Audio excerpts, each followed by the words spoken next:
And we're live. Great. Okay. Welcome everyone to Marine Resources for May 4th. And we have a short schedule today, one that'll take a little while. And we're going to go a little out of order today, but let's introduce everyone first and then we'll talk business. And I'm Dave Miramont, Senator for District 12, Knox County, except for the town of Washington, which Representative Maxman has. And then my co-chair is Representative McCrate, who can take it away. And then we'll figure, I don't have a horseshoe, so you can figure out if you have one to call on people.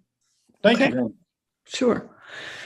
Good morning. I'm Jay McCrate, representing Harpswell, West Bath, and Northeast Brunswick in the House. And turn it over to Representative Hutchins.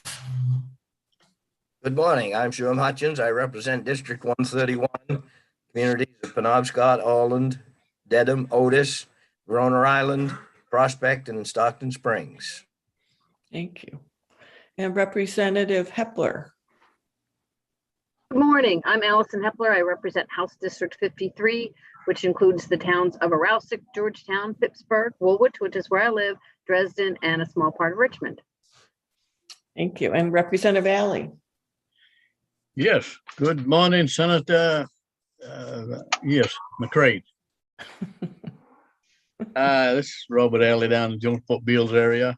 And I have District 138, which covers 12 communities, Addison, Beals, Cherryfield, Columbia Falls, Harrington, Jonesboro, Jonesport, Marshfield, Millbridge, Whitneyville, and a part of the unauthorized territory. Wow. And Senator Maxman. Hi there, my name is Chloe Maxman. I represent Senate District 13, which is all of Lincoln County except for Dresden, plus Washington and Windsor. Thank you. Representative Falkingham. Good morning. I'm Representative Billy Bob Falkingham from Winter Harbor. I represent House District 136. Thank you. Representative Crafts. Good morning. I'm Representative Lydia Crafts. I represent House District 90, which includes Newcastle, Damerscott, Bristol, Bremen, Monhegan and Louds Islands, and parts of South Bristol and Noblesboro. Thank you. Representative Bloom. I'm Lydia Bloom. I represent House District 3 in New York. Senator Rosen. Well, thank you, Madam Chair. I'm Senator Kimberly Rosen, Senate District 8. My district goes from Castine through the city of Brewer up to Lincoln. I live in Bucksport. Thank you. And Representative Stanley. Good morning. I'm Peggy Stanley. I represent District 143, which is the Katahdin region. Towns of Millmarket, East Millmarket, Medway, Patton, Hersheytown, Long A, and Long A Township. Thank you. And I think, did I miss anybody? I don't think so. Senator, back to you. Thank you. All right. So we have one public hearing on LD 1211. We have a work session on LD 263, which is a department bill that Representative McCrate's going to introduce, and that's going to go first.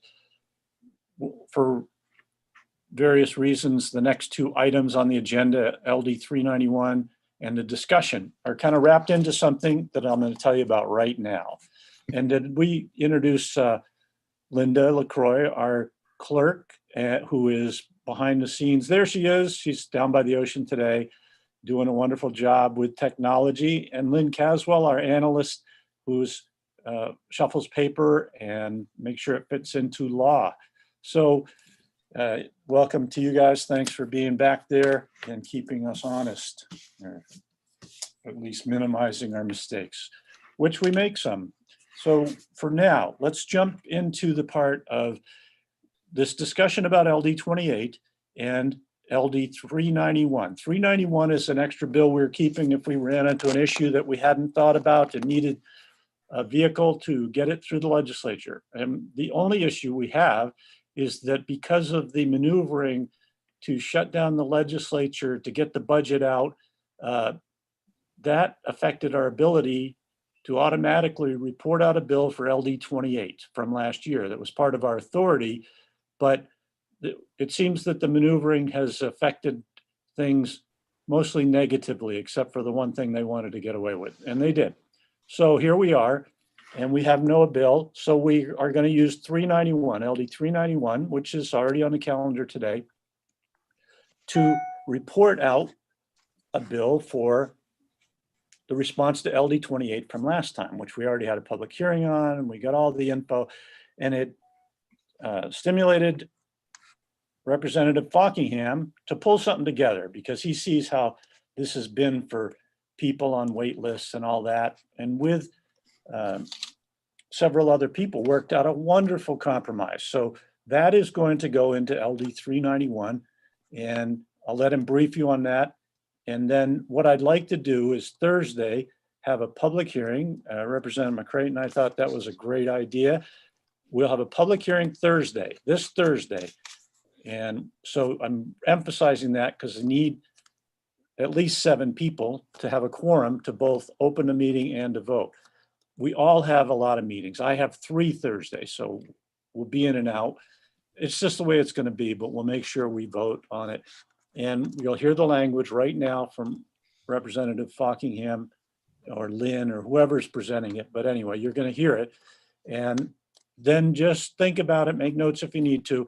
And then Thursday, we'll have the public hearing. And I'd like to go right into work session. I don't know if you've done that in your other committees or not. We do it all the time in labor and actually other committees. And we'll close the public hearing. We'll go into the work session. We'll work the bill. And if we can report it out Thursday, it has the possibility of being on the calendar for the following Thursday at the Civic Center when we all meet together. That'll keep this moving because that division is important, but I'll let Billy Bob explain that part of it. And so we're not doing anything with 391 today. You'll see that Thursday as a public hearing. Next is the discussion, and that will be that Representative Fockingham can now do the discussion on LD 28 regarding his bill. Okay, thank Our you. bill. Thank you, Senator. The first time the Department of Marine Resources reported out on the wait list was in 2011. At that time, their findings were that the wait list was taking too long, and among their recommendations were that the zones review their exit entry ratios.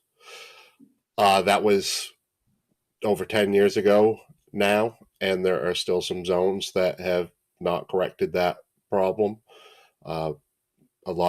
Most of the zones have, and the backlog has been rectified in most cases. Right now, there are 28 people that have been on the waiting list since some of them as long as 2007, I think. So what I did was I worked on a bill that gradually puts these people in, but doesn't wait too long on it. They've already waited, close to 15 years in some cases, which is too long. And it's our responsibility, I feel, the state's responsibility to ensure that everybody has access to a state-managed resource. So that's what we're doing. We're still leaving the control at the district level as far as their entry ratios go. But what we're saying is, and this bill came from Representative McCrate, and I really appreciate her for bringing that bill 2 years ago.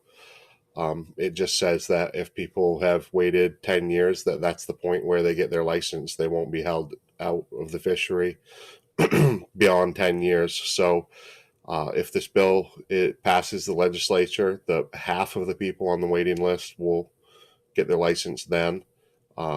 That will be the half that have waited the longest, the people that have waited 2007, 2008. And then in January of the next year, the next half of the people will be rolled in. And then in perpetuity from then on out, anytime if a person ever does happen to wait 10 years, then that will be the point where they are allowed to get their license. That's pretty much about it. It's a small number, 28 people. So it clearly shows that since the last time we had this discussion, some of the zones have done the work of moving people in. I know most of the zones are at a 3-to-1 ratio. But the zone with the most people, zone F, I believe it is using the trap tags ratio, which is even worse than 5-to-1. So there's a little bit of a backlog there, and that's my proposal, and that's the amendment. And we were going to do that that would have normally been done as a committee amendment after we had the report out, like the senator said. But then we found out that because of the sign die adjournment, that we ran into some technical problems with that and couldn't report out a bill the way we were supposed to be able to report out a bill. So there is a concept draft on the table that's Representative McCrate, and Representative McCrate is willing to let this amendment roll into that concept draft, which I appreciate. And so most of you know about this amendment. I've spoken to a majority of the members, I guess I'd say, and look forward to having that hearing on Thursday. Great. Thank you, Representative. And so any questions? And I see Representative Bloom has one. Yeah, Billy, Representative Fockingham, you haven't spoken with me about it. And don't feel left out. Well, you didn't speak to a lot of people because I feel like. Hold on, please. Okay, hold on. All right, go ahead and make your comment, Representative Bloom. Yeah, I am, Senator Miramont. What it sounds like to me, the intent of what this bill does, and correct me if I'm wrong, is that now you just have to wait 10 years to get your license. That's the most you have to wait, period. That's what we're saying. Yes. Representative. So that seems like a major change. What does Patrick Kelleher think about this? Okay, and Could so we have Representative McCrate next. Yeah, I would just ask, Billy Bob has released the language of his amendment just today. So this gives everybody a chance to look at it. And the public hearing is going to be on Thursday. So let's look at it between this time. We'll have that public hearing. If people are, this would be a committee bill really, and we'll see how people feel at that point. But it's a public hearing, so we want people to have a chance to digest it and talk about it. So I would ask that we have that conversation on Thursday. And the commissioner or the department will weigh in on it because it's a public hearing and they're always here and they always weigh in on everything. Is that your hand still up for another question, Representative Bloom? Yes. Go ahead. So why the hurry for the public hearing on Thursday? That doesn't give a lot of time. If the language was released today, we have 2 days for everyone to comment on such a drastic, big change. Yeah, Can I answer that? deadline of Friday for all our work to be done. And we're also trying to get it to the session next week, but it doesn't matter. We're supposed to be done. And so we could get permission to delay, but we've already had a public hearing on this. In fact, we've already had several as I can remember, because I've been trying to deal with this since I've been on Marine Resources, and it's been a constant frustration. But so there's no surprise here. This bill isn't drastic in my mind, but again, I'll let Representative Fockingham answer it. Take a look at it, think about it between now and Thursday, and we'll have a public hearing. We'll have a work session. We'll get plenty of time to work on it. So go ahead, Representative Fockingham. Yeah. Also, this isn't rushed or anything like that. When we had a report out on this, I pretty much laid out this same amendment then. That was several weeks ago, and we had a fairly extensive committee discussion about it at that time. So it should come as no surprise that we're going to have a public hearing on it. Thank you. Yeah, and I've mentioned that we were trying to decide which vehicle to use. That's why put the, I have a comment, please. Yep, but Senator, you're frozen.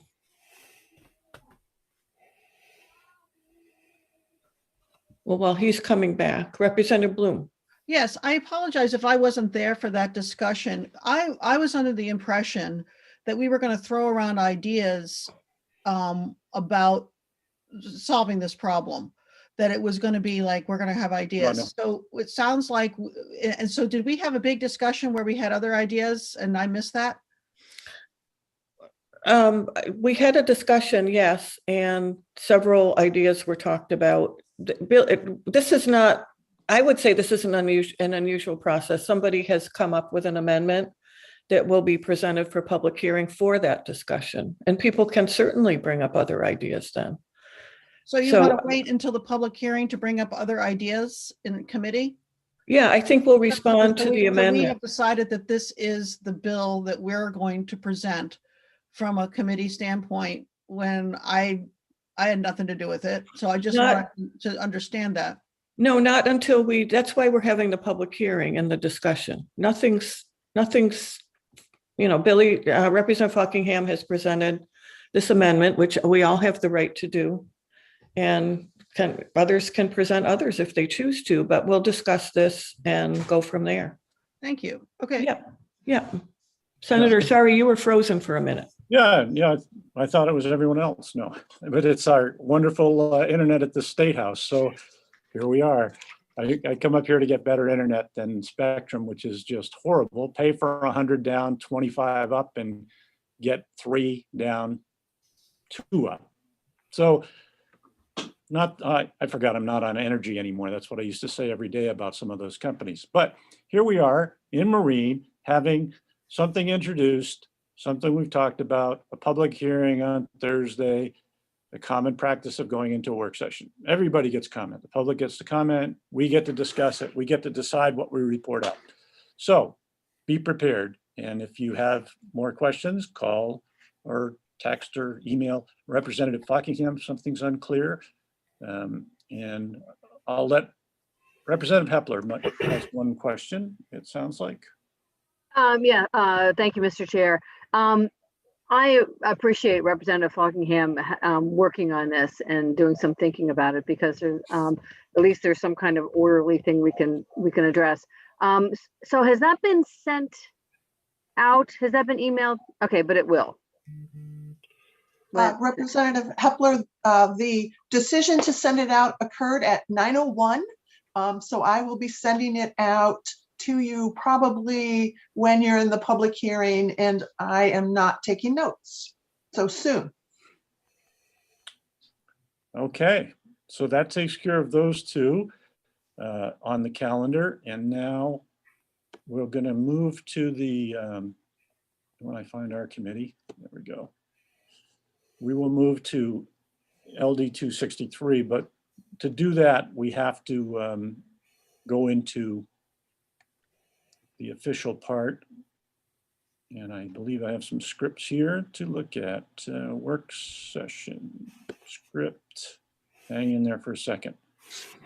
Okay. We'll get official for a minute. I'm just going to count here. We do have 7 people still. Yeah, good. Okay. We're going to have a work session and you have patience. We're live streaming the video on YouTube and the audio on the legislature's website. If your video or audio is on, even if the committee is not in active session or is on break, you can be seen and heard. So remember to mute when you're not speaking. And depending on whether we let you in or we have you in the waiting room, we still would like you to have your video and audio turned off to minimize bandwidth, which obviously here in the State House is not great. So make sure your name appears correctly on the screen. I think Linda already noted that today. And the chat feature is only for technical issues, not to make your case if you forgot something, anything like that. it will just be deleted. It's only to say you're having technical difficulties, and that should be to the clerk. All right, so members will speak with leave of the chair, and that's normal. Materials will be provided electronically. You can go on and click the testimony tab next to the schedule in the calendar on in the committee on the legislative website. And that's not new. When it's time for the committee to vote, we must have a quorum of 7 members, including a senator. And in order to be counted as present, you must be visually verifiable and then unmute. We will take a roll call on anything that's except for, say, a tabling motion. So I'll now open the work session.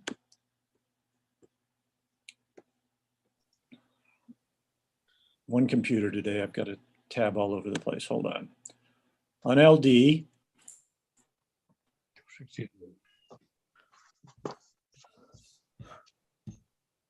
(263), an act to make technical, and that is open. And we'll have Lynn give us a briefing, and then we can start our discussion. Thank you, Mr. Chair. So I'm going to share my screen. This is a bill that was the department bill to make technical changes to the marine resource laws. And this was brought, the sponsor was our very own Representative McCrate. So I am going to share and discuss this by sharing with you the amendments to the original bill as proposed by the department.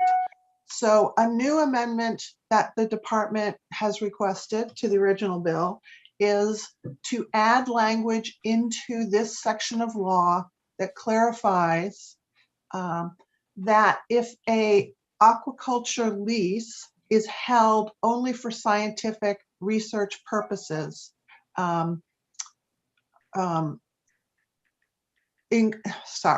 it includes the commissioner may adopt rules or add or delete authorization for the holder of an aquaculture lease that is held only for science research purposes.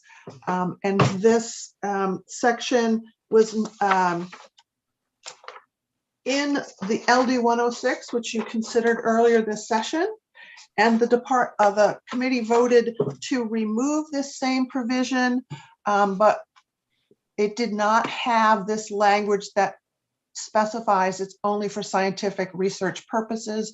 So after it was removed, the department realized that they needed this to be in, but to limit it to aquaculture leases that are held only for scientific research purposes. The next change that is made in this bill is removing the language that you see in highlighted in yellow, and that is taking out the final product form is the adductor muscle only, and to identify that this exemption does not apply to scallops. Another change that was added, and it's underlined here, it's not in yellow because this was in the original bill. So now I'm looking at section 3, the subsection 3, which talks about penalties. And the department testified that it is not their intent by adding this unless another penalty is provided.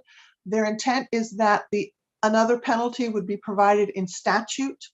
This is not allowing them to provide a penalty in regulation. So that was in the original bill. Another proposal in the original bill is in subsection D, which is changing the shellfish sanitation certificate expiration date from May 31st to March 31st. And that is to allow the expiration date for the sanitation certificate to line up with the expiration or the licensing year for the wholesale seafood dealer license. And those two licenses are connected. So having the same licensing year works better.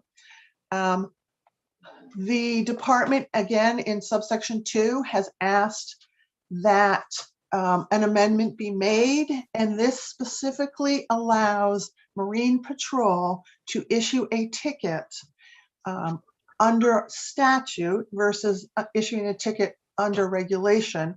If an individual is fishing on a vessel and the lobster trap is not tagged in accordance with the regulations that the department issued. So this is allowing a ticket by statute as opposed to a ticket issued by regulation. So that was another proposal the department asked for. And then section 5 is from the original bill, and this clarifies that an aquaculture license is not required if someone is holding either a non-commercial limited purpose license or an experimental lease. So this and this last few pages is the amendment that this is the bill as amended by the department's request during the public hearing and since then. Are there any questions on the proposed amendment? I worked on this and spoke with the department about it and did not find any technical issues from the original draft or the amended draft. Great, thank you. Not seeing any questions. Department, was that clear enough? Everything seems good because nobody's asking any questions. And great, before we vote, anybody who didn't get to introduce themselves earlier? That would be Representative me. Thorne, go ahead.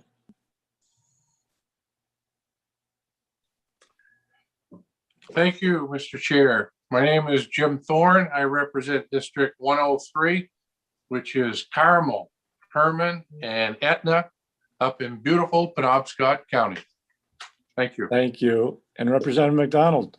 Thank you. Good morning, everyone. I'm Representative Genevieve McDonald. I represent House District 134, which are the offshore islands of Penobscot Bay and Western Frenchman's Bay. Anyone else? Okay. All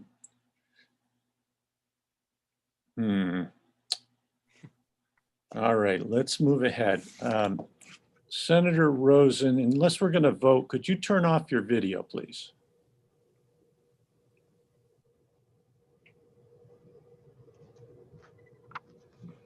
Thank you.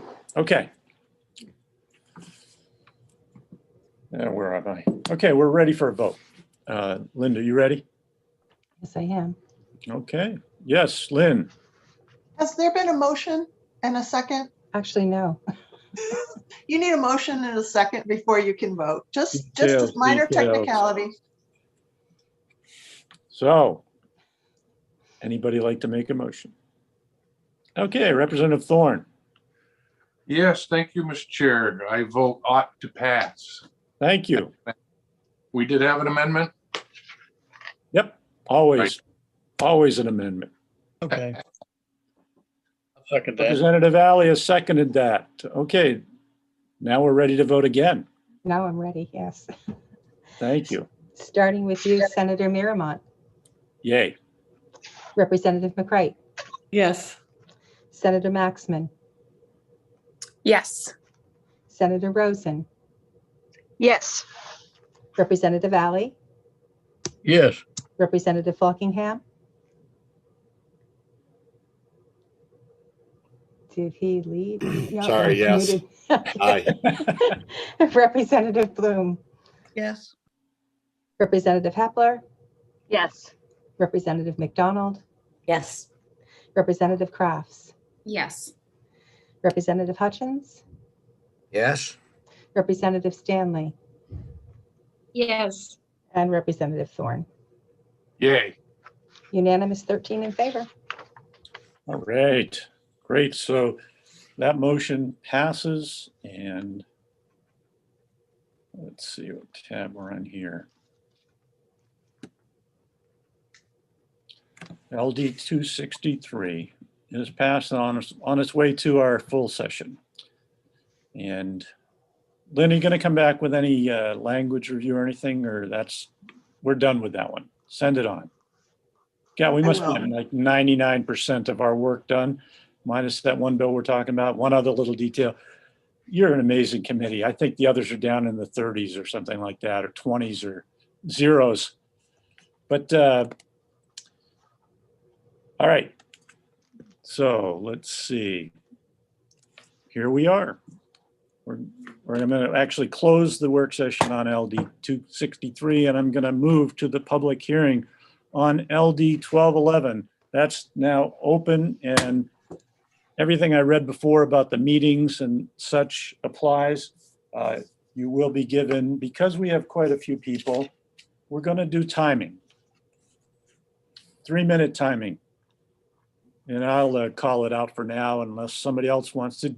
Representative McCray, you want to do it? You have to go somewhere, right?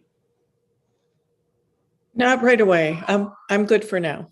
Okay, if you want to, great. And then we'll figure that out next. So this will open the hearing on LD 1211. We have a list of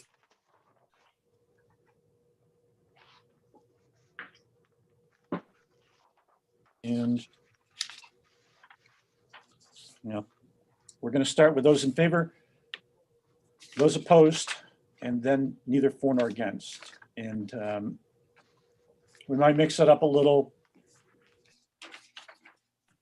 just for alternating the opinion a bit to keep it fresh as necessary. We'll see. It looks like there's more opposed, so it may not work out well.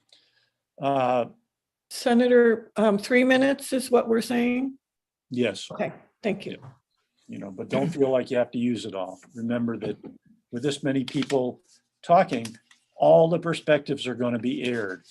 If you think you have a total unique one, make sure we know that. But if it's the same one as someone or 10 or 15 people ahead of you have said, don't feel like you have to repeat it. Just say you support it. We appreciate that. Remember, you're trying to influence us to vote for your bill or against it. Think about that when you're testifying. So I've got 2 lists here. And I'm usually working in the way that I'm about to work, which is Linda. Who are the first 3 people to testify, please? I can hear you from the other room, but you may be muted. Yay, okay. Still muted. Still muted. Hey, there you are. Okay, sorry. No problem. Okay, after the department, it would be Ann Michelson Hirschhorn, I'm probably saying that wrong, Carol Chappelle, and Crystal Canny. So I will move those in. All right. Well, that doesn't even seem like either of these lists, so I'm glad I asked you. We'll keep working that way. I'll get you another one in between. No, don't bother. Okay. Unless you're leaving, I'm going to use you. Thank you very much. This is great. This has worked good all session. I'll just pull them in. I'll have these names. I'll check them off when we do them. So, hello, department. Good morning, Senator Bearmont.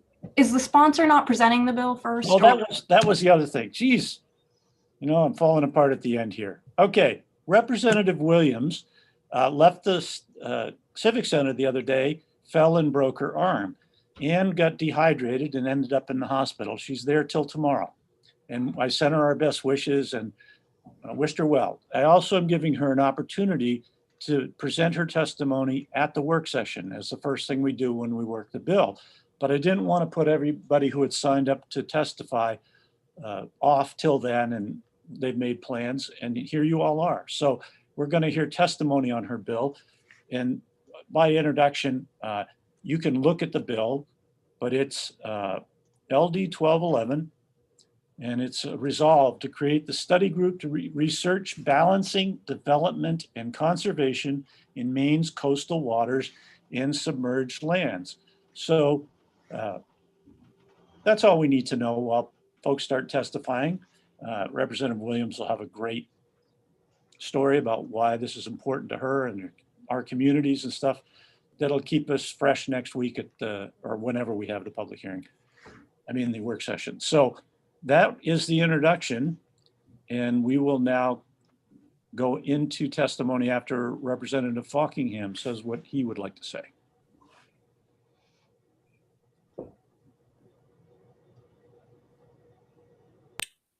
Thank you, Senator. I would just like to read the summary of the bill for the sponsor, if that's all right with you. That would be wonderful.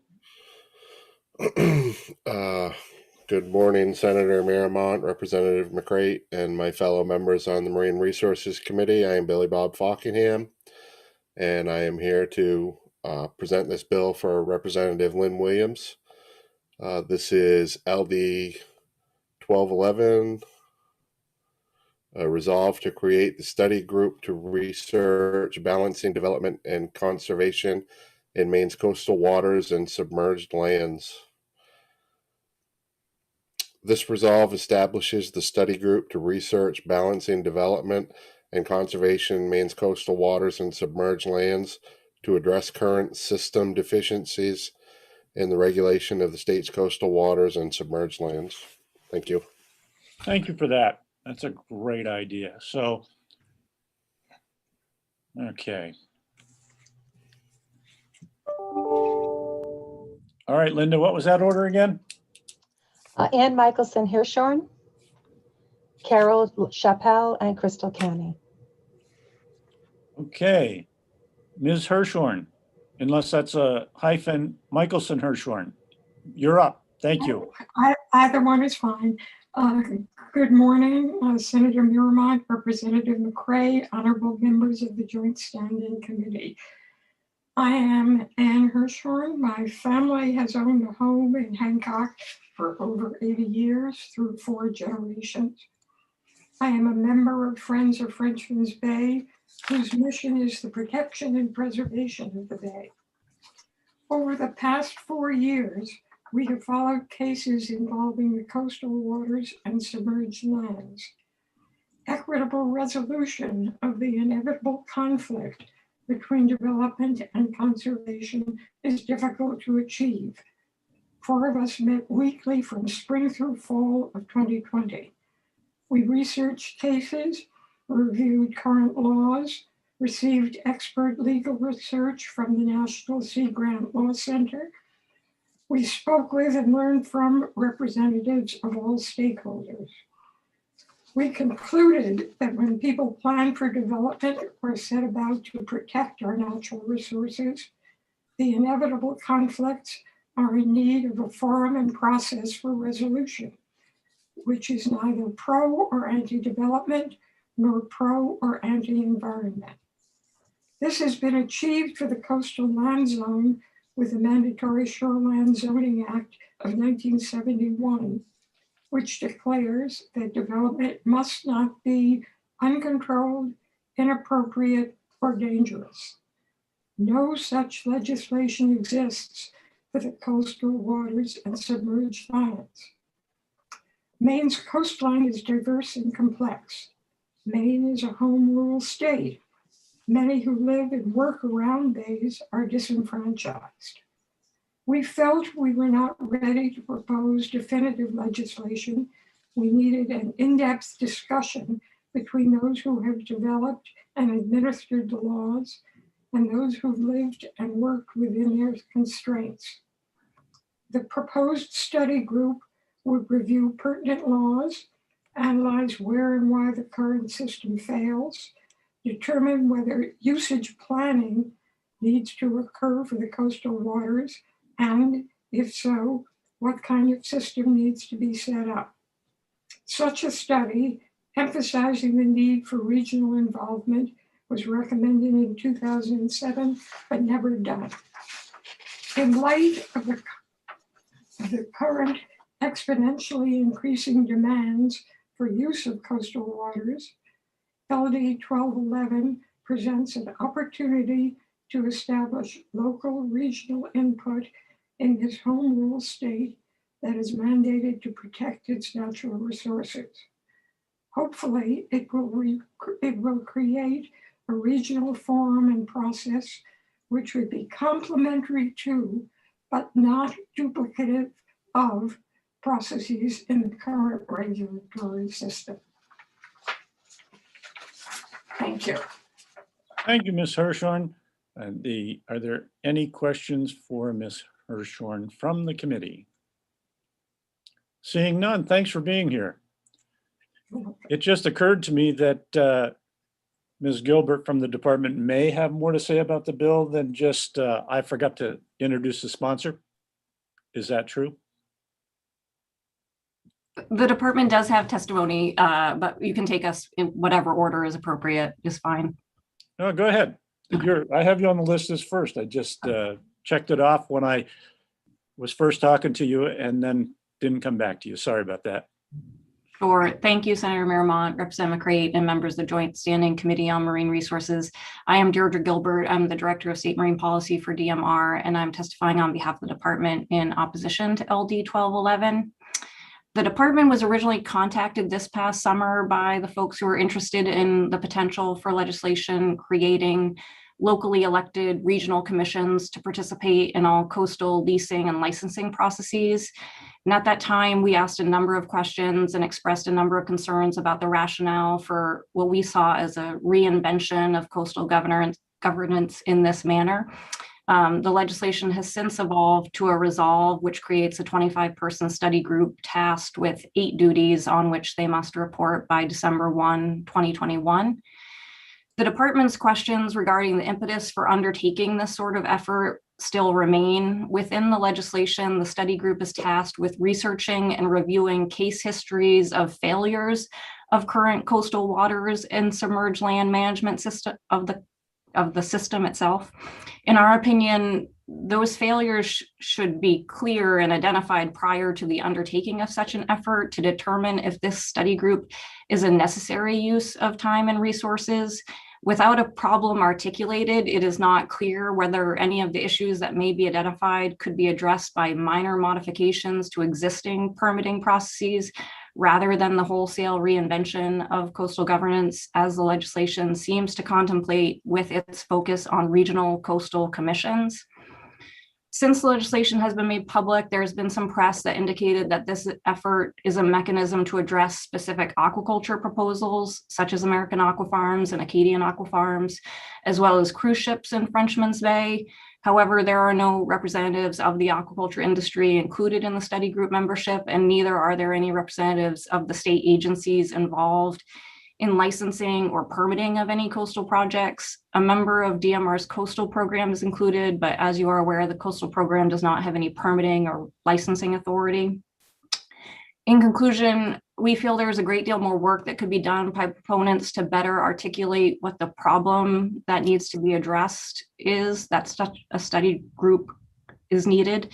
And until that occurs, the department does not feel that such an effort is warranted. Thank you for your consideration. I'd be happy to answer any questions. Thank you, Ms. Gilbert, Director Gilbert. I don't see any hands. So great job with the testimony. Thank you. Okay, that is there. And Carol Chappell, please. Hello. Hello, welcome. Thank you. I'm Carol Chappell, year-round resident of the downtown Bar Harbor area. We have a nice little Victorian neighborhood, and the children growing up here hope to enjoy the clean waters of Frenchman's Bay for generations to come. I taught 3rd grade in Bar Harbor for 30 years. Every spring, my 3rd graders and I stenciled "Dump No Waste, Drains to Bay" next to the storm sewer grates. The health of the waters of Frenchman's Bay are of utmost importance to our community, which relies heavily on traditional fishing, tourism, and scientific research institutions for our livelihoods. I am here to support LD 1211. LD 1211 will set up a study group to explore avenues to develop regional input into decisions being made about the use of our coastal waters. The waters of Frenchman's Bay are surrounded by at least 7 different municipalities. Each has different governing authority over different parts of the bay. But the waters of the bay do not stop at municipal borders. One town's choice of water use affects all the rest of the bay, and it is important to have some kind of regulatory oversight for the whole bay into which each municipality has decision-making input. There have been several recent Bar Harbor issues that demonstrate the need for broader oversight of the waters of Frenchman's Bay.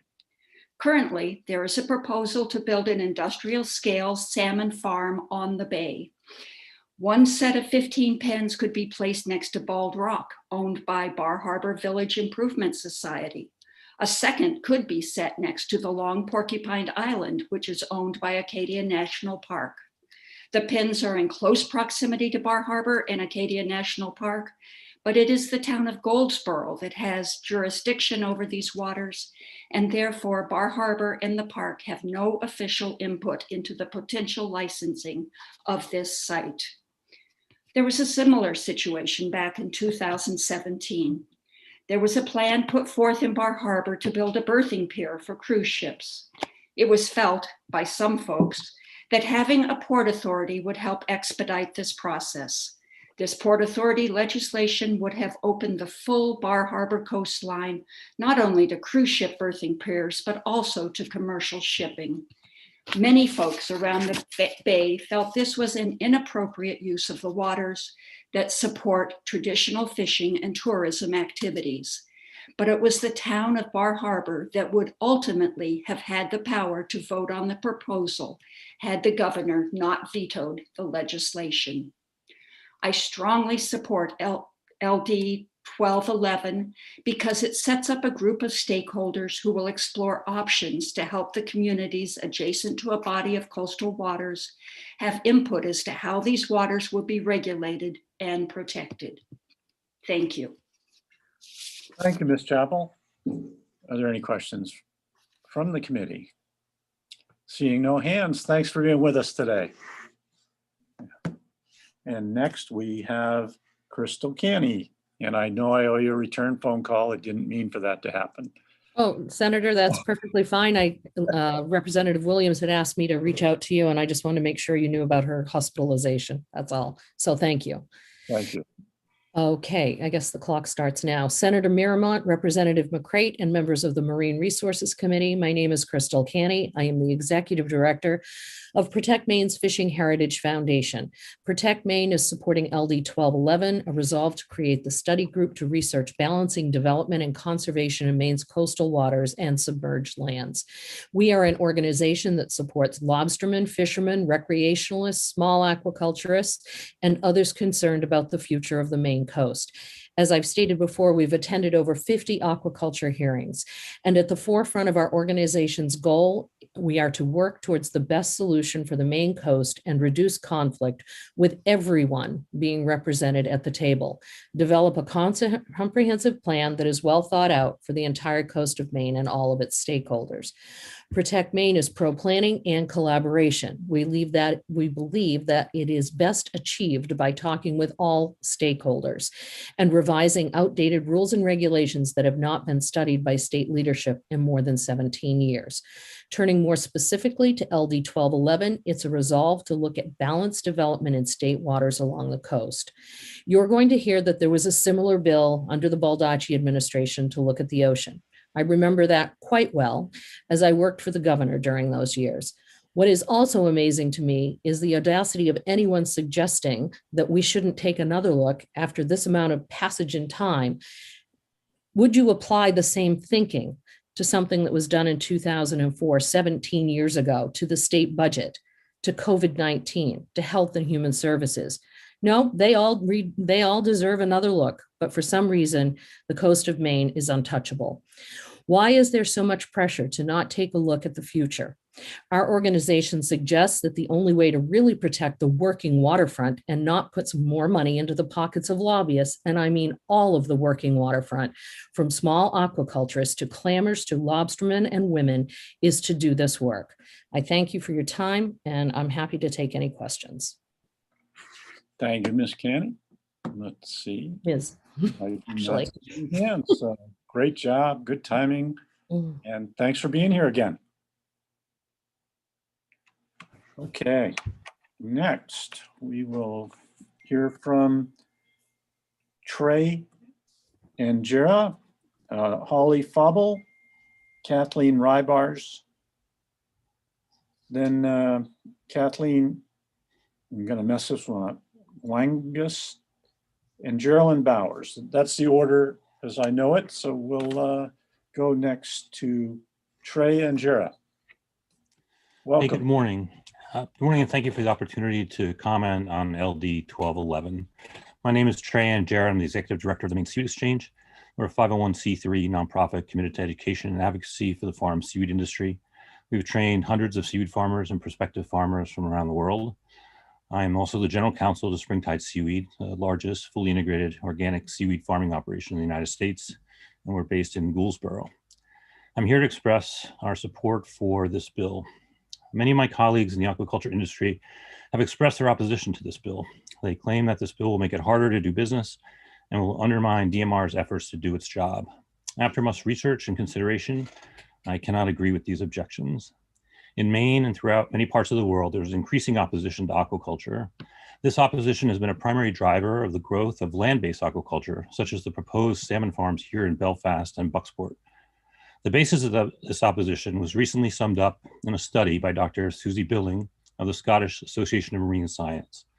Her study concluded that the most prominent reason for the opposition to aquaculture was the lack of non-biased and transparent information available to local communities, interested parties, and the general public.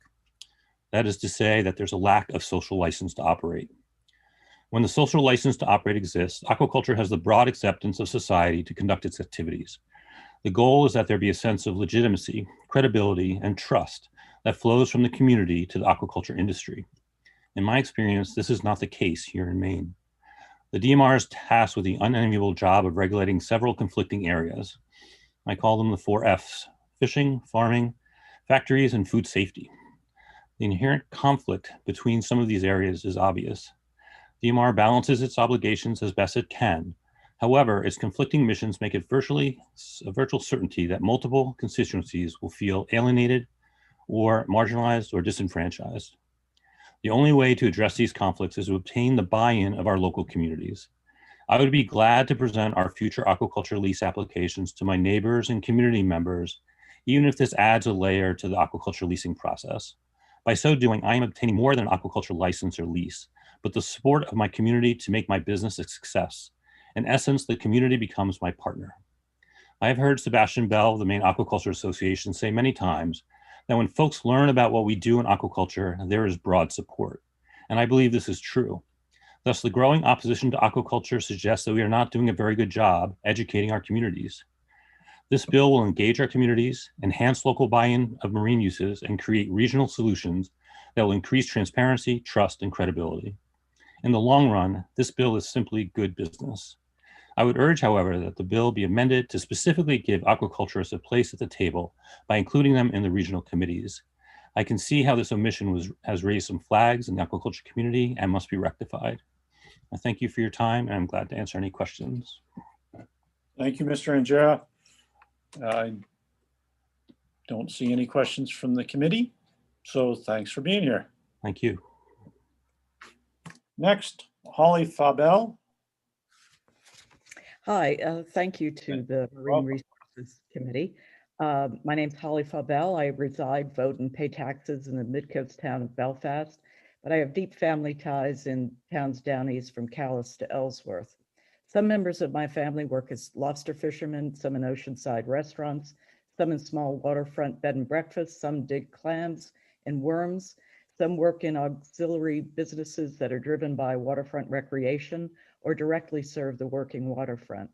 So I'm really pleased that your committee is considering LD 1211, and I urge you to support it because it's the first step to address a situation that's either already affecting or soon will affect every local community up and down Maine's 3,000 miles of coastline.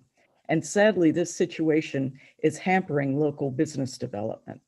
As I understand it, in a home rule state, the idea is that each municipality should be able to plan for development to maximize their revenue opportunities in a reasonable and responsible manner. But today, in the state of Maine, that is not possible because the local municipality's planning jurisdiction stops at a tide line.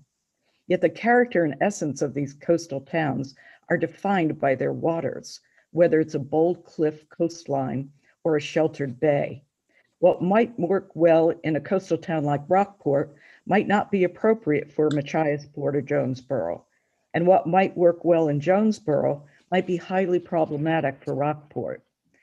So how these municipal coastal waters are to be used, shared, and developed impacts each of these municipalities in profound ways, and a one-size solution does not fit all. So how to give local communities the ability to address this is what I understand this legislation is a starting point for. And it's just a starting point, but you have to start somewhere. I worry when I see what's happened in my town of Belfast. It's a prime example. I want to see land-based finfish aquaculture thrive there. I believe in its promise not only for our town, but for many towns up and down the coast. It makes so much sense for Maine, and it's an industry where Maine should be leading. Yet look at what happened in Belfast, a situation that could have been easily addressed by the municipality passing an ordinance that says land-based aquaculture in this town will be zero effluent. Yet that could not be adopted because the municipality's jurisdiction and ability to plan on how its bay would be used stops at a tide line. What happens beyond that tide line is governed by the state. So countless hours of state taxpayer dollars are spent as local people try to petition the various state regulatory agencies as to why what is being proposed is so detrimental to that particular bay, using real scientifically sound data that shows what the impacts could be. But the state agencies are agencies with broad mandates that affect the entire state. And they're now trying to address what could have been and should have been addressed locally. And if those ongoing appeals fail, off it goes to the courts. And that's more time, more dollars, and more goodwill wasted when a simple measure could have yielded a result that had a land-based aquaculture facility up and running years ago. This is not how you kick started. Please, you're done. Okay, well, thank you. So I hope you support it. Okay, we got that. Thank you. And I don't see any questions from the committee, so thanks for being with us today. Okay. Okay, I'm just going to give a heads up. That little bit of out of order stuff I talked about to transition from in favor to opposed, because the opposed is quite long. You have Paul Anderson and Rebecca Graham are out there. Just know that you're going to be up after the next couple of people or three people. If you're not, we'll fit you in later. So next will be Kathleen Rybars. Actually, can I request that Jerry Lynn goes first? She has another obligation to get to after 10. So can I trade? I have no objection. Anybody? Thank you. I see none. Jerry Lynn Powers, please. Good morning. Thank you, Kathleen. I appreciate it. And in the interest of time, Senator Miramont, Representative McCreight, members of the committee, I have submitted my testimony in writing, and I just would like to summarize briefly. And I really appreciated the testimony of Holly Fabel. I thought she made some excellent points in terms of why we're asking for this particular study. I think those of us who are currently in the Frenchman Bay area are seeing the results of exactly what Ms. Fabel talked about and the need for the ability to make individualized decisions for each bay. I represent a group from known as the Friends of Eastern Bay, which is the northern part of Frenchman Bay. We currently have the largest concentration of aquaculture leases in the entirety of Frenchman Bay in a relatively small area. Yet there's no current process for assessing the cumulative impact of these leases in a very small area. And so I think LD 1211 is really looking to get at some of those issues that will allow us to deal with some of the current regulations on an individualized or a more individualized basis by having this community conversation about how best to meet the needs of these coastal communities. So I appreciate it's a complex issue. I really think the time is now for us to revisit this. The circumstances, if you look at the recent increase in application approvals for aquaculture, you can see that we are in a much different scenario than we were when these kinds of issues were previously considered. So I would simply encourage the committee to give us an opportunity to have a statewide conversation about whether or not these rules and regulations are currently meeting the needs of Maine coastal communities. Thank you. Thank you. And what town did you say you were from? I missed it. I'm sorry, I'm from Hancock. Hancock, right. Okay. Thank you. And I don't see any questions, so have a great day. Thank you. Thank you. Okay. And we're back to Kathleen Rybars, please. You'll have more impact if you unmute. Hey, good job. I thought I was unmuted. How about that? Okay, good morning, Senator Mearmont and members of the Marine Resources Committee.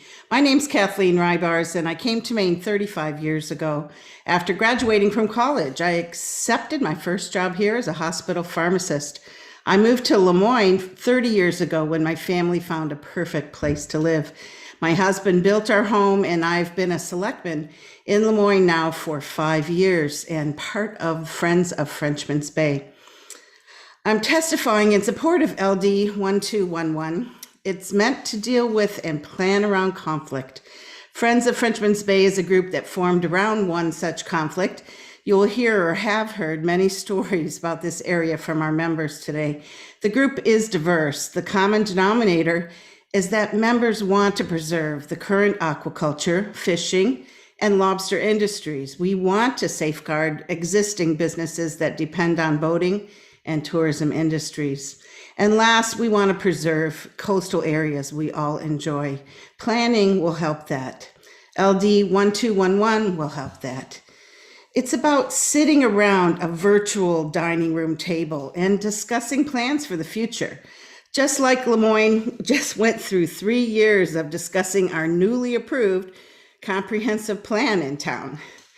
All sorts of people met, all sorts of people had their say, and we came to a conclusion.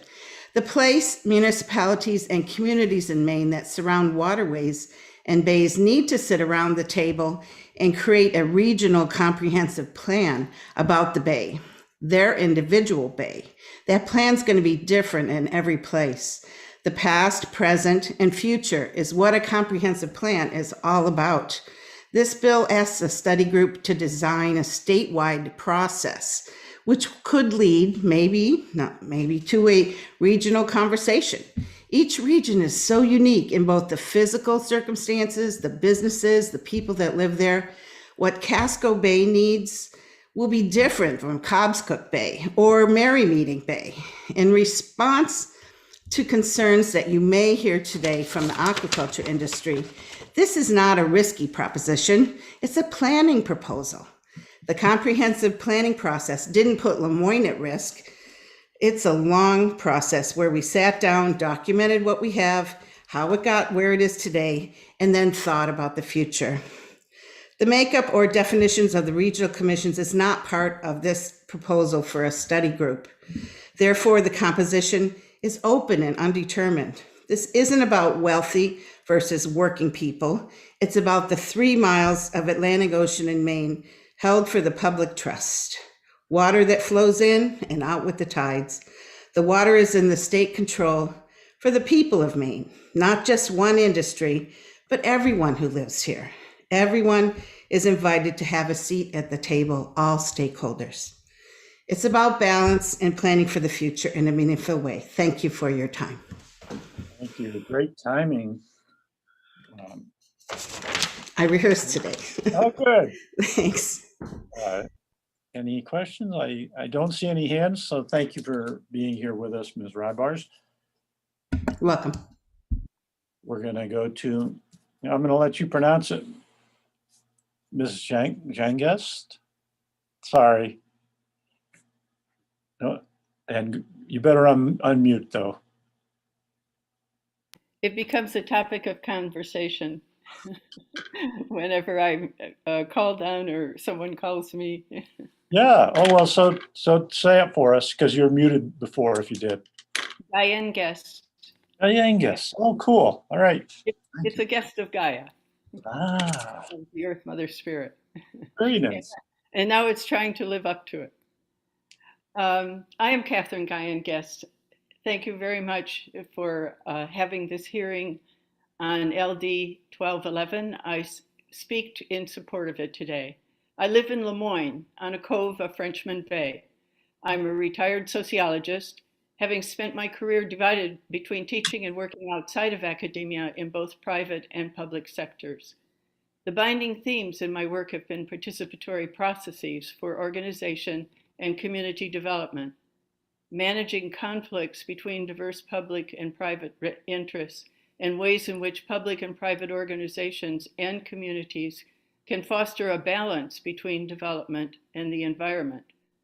There is more and more evidence that changes are happening in the Gulf of Maine that must be addressed if we are to continue to enjoy the many benefits of this unique part of the world.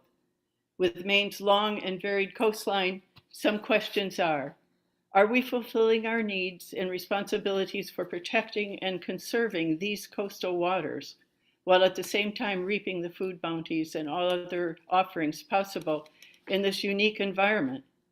How do we respond to the diversity of our multiple bays and the communities that inhabit them? Do our currently available types and scope of public forums meet the needs of the citizen participation in decisions impacting their own community? Do we need to add local regional planning to balance multiple and inherently conflicting interests and needs arising between public and private groups? The increasing need to address these questions has become evident in many examples in recent years. Every bay is different, as most of you on the committee know, coming from those bays. In coastal development, land and sea resources, ecological offerings and challenges, our coastal communities are experiencing varied and growing conflicts and demands for the use and conservation of coastal waters and submerged lands. LD 1211 Resolve proposes a means for assessing these increasing pressures on our current decision-making processes. It offers recommendations for review and focused research directed toward possible solutions. It outlines a time-limited approach to address current ways that foster conflict and which pit interest groups in our communities against each other instead of working toward agreed upon outcomes. LD 1211 proposes a thoughtful and studied approach to address these issues, and I urge you vote to pass this resolve. Thank you.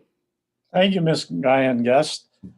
I don't see any questions from the committee, so thanks for being here today. Thank you. Bye-bye. Bye. Okay, so we do have one neither for nor against person testifying, Paul Anderson, and he is in the queue, and that did conclude the testimony in favor. So go ahead, Mr. Anderson. Good morning, Senator Miramont, Representative McCrate, and distinguished members of the Marine Resource Committee. Thank you for your service to the people of Maine. My name's Paul Anderson. I'm a resident of the town of Winterport in Waldo County, and I'm the executive director for the Maine Center for Coastal Fisheries, a nonprofit organization based in Stonington, Maine. I wish to provide comment regarding LD 1211, and my comments are neither for nor against the legislation. The mission of my center is to help sustain fisheries and fishing communities in Eastern Maine and beyond. We consider ourselves a science-based organization, and we conduct programs in collaborative research, collaborative management, and collaborative education. We believe that an engaged citizenry sharing and co-generating knowledge that observes and understands challenges as change happens will be the best chance of being resilient to those changes and create opportunity. As you know, there are a plethora of challenges facing our coastal communities right now, and government should not bear all of that responsibility alone. I bring to this discussion a bit of history on similar approaches in the past. Prior to my current position, I worked for the University of Maine, serving as a director of the Maine Sea Grant College program. And back in 2003, I had the privilege of chairing the governor's task force on the planning and development of aquaculture here in Maine. You may have heard about this task force. It conducted a study over several months, resulting in nearly 100 recommendations, many of which were incorporated into policy. One of those recommendations was to form a Bay management working group. I also served on that group. Over the course of several years, we tested the potential for local regional scale management in a few pilot areas. There were some lessons learned, and ultimately, working with DMR staff, we determined that there was not sufficient resources to manage at those scales. We lacked sufficient information, and there were not resources to collect and manage the information. The engagement required for localized management was burdensome, and the enforcement could not be adequate at those scales with current resources in the agency. LD 1211 reminds me of that work and proposes a bioregional approach to managing the natural resources. That, on the surface, has merit as we strive to take an ecosystem approach to natural resource and fisheries management. Understanding how watersheds work and the connection to the sea is very important, particularly with so much change happening in the ecosystem. This bioregional approach applied to social and economic elements is even more complex. The challenges that emerge through public engagement and politics makes the policy development very difficult, and that's probably why we have government. A study group to look at this history here in Maine and other models for alternative government systems will uncover these and many other factors. It may prove to be untenable or even unlawful to set up alternative jurisdictional authorities that are already assigned to agencies. The study may also discover approaches to current governance that allow for more inclusion of local voices and concerns. Thank you for the opportunity to speak to this proposed legislation.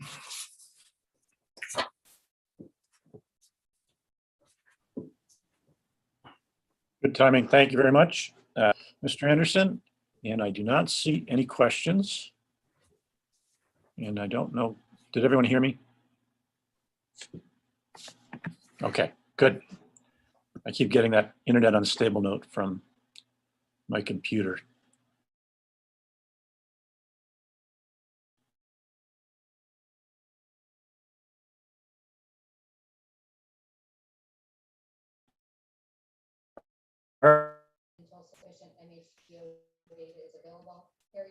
Looks like you've frozen, Senator. Sufficient volume of data is collected by MHPO. They've begun that process, but they believe additional volume is needed to provide sufficient data. So next, we're going to move on. Those opposed for at least 5 minutes. I need to take a break. And okay. How about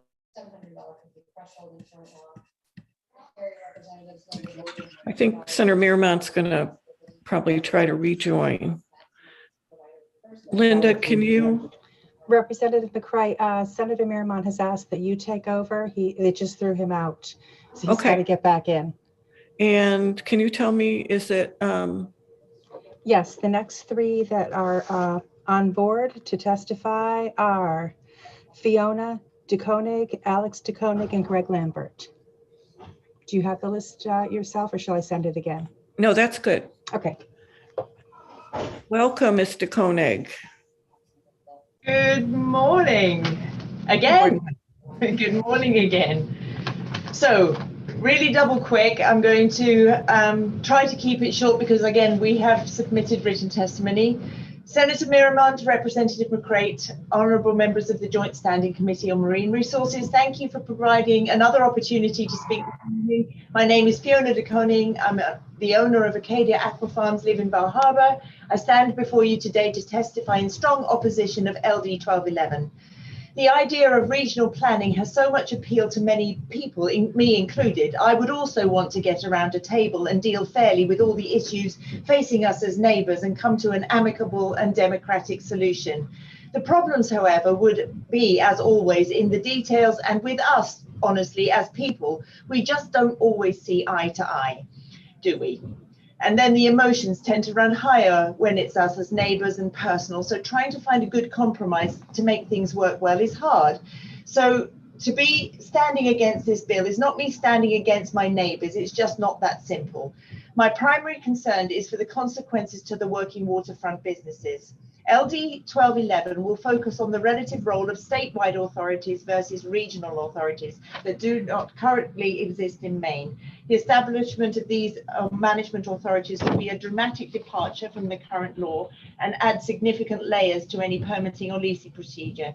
In Maine, we have a working waterfront to be proud of, something that our Congresswoman Chetty Pingree fought hard to protect. And filtering through the language in 1211, I see very little consideration of the working waterfront and no representation of aquaculture at all. Given how detailed the rest of the language is, I believe this was a deliberate choice. As the rate of climate change is forcing fishermen and farmers to adapt to new conditions at an unprecedented rate, we are facing pressure from those who are not experiencing these changes so acutely. They are campaigning against us when I wonder if they've been given accurate information or more half-truths and spin from the campaign coordinators. Because climate change is happening fast and this rate of change is driving much of the underlying trouble right now. LD12 will detract DMR from doing the work we need to do to help get all the work that was delayed by the pandemic caught back up. DMR was clearly supported by all the farmers who came and testified at the panel. So I actually anticipate we may do. There are so many stories of trouble for farmers. All they need is all they need is for DMR to have the funds and the staff to do the work that they need to do. LD 1211 will put tremendous strain on the DMR staff, and Maine's existing aquaculture system will slow even further. We need to get back to work, raising our product and getting them to market. It is so hard to get away from the farm at this time, and many people just can't, and they're swamped with work. If the proponents say this bill comes from particular issues in Frenchman Bay, then I would respectfully ask that they look again at a different tool to address those problems. Finally, I want to thank the committee for your patience and willingness to listen to this. And please vote ought not to pass on LD 1211. Thank you for your attention, and I'd be happy to answer your questions. Phew, thank you. Any questions for Mr. Koenig? Seeing none, thank you very much.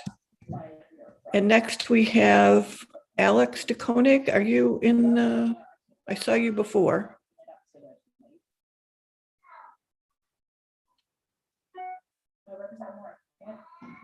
Yes, thank you, Madam Chair. I appreciate. No. I'm sending him back in. Okay, there you are. I didn't know how he got kicked out. Well, generally, I would. There you are. Sorry, I got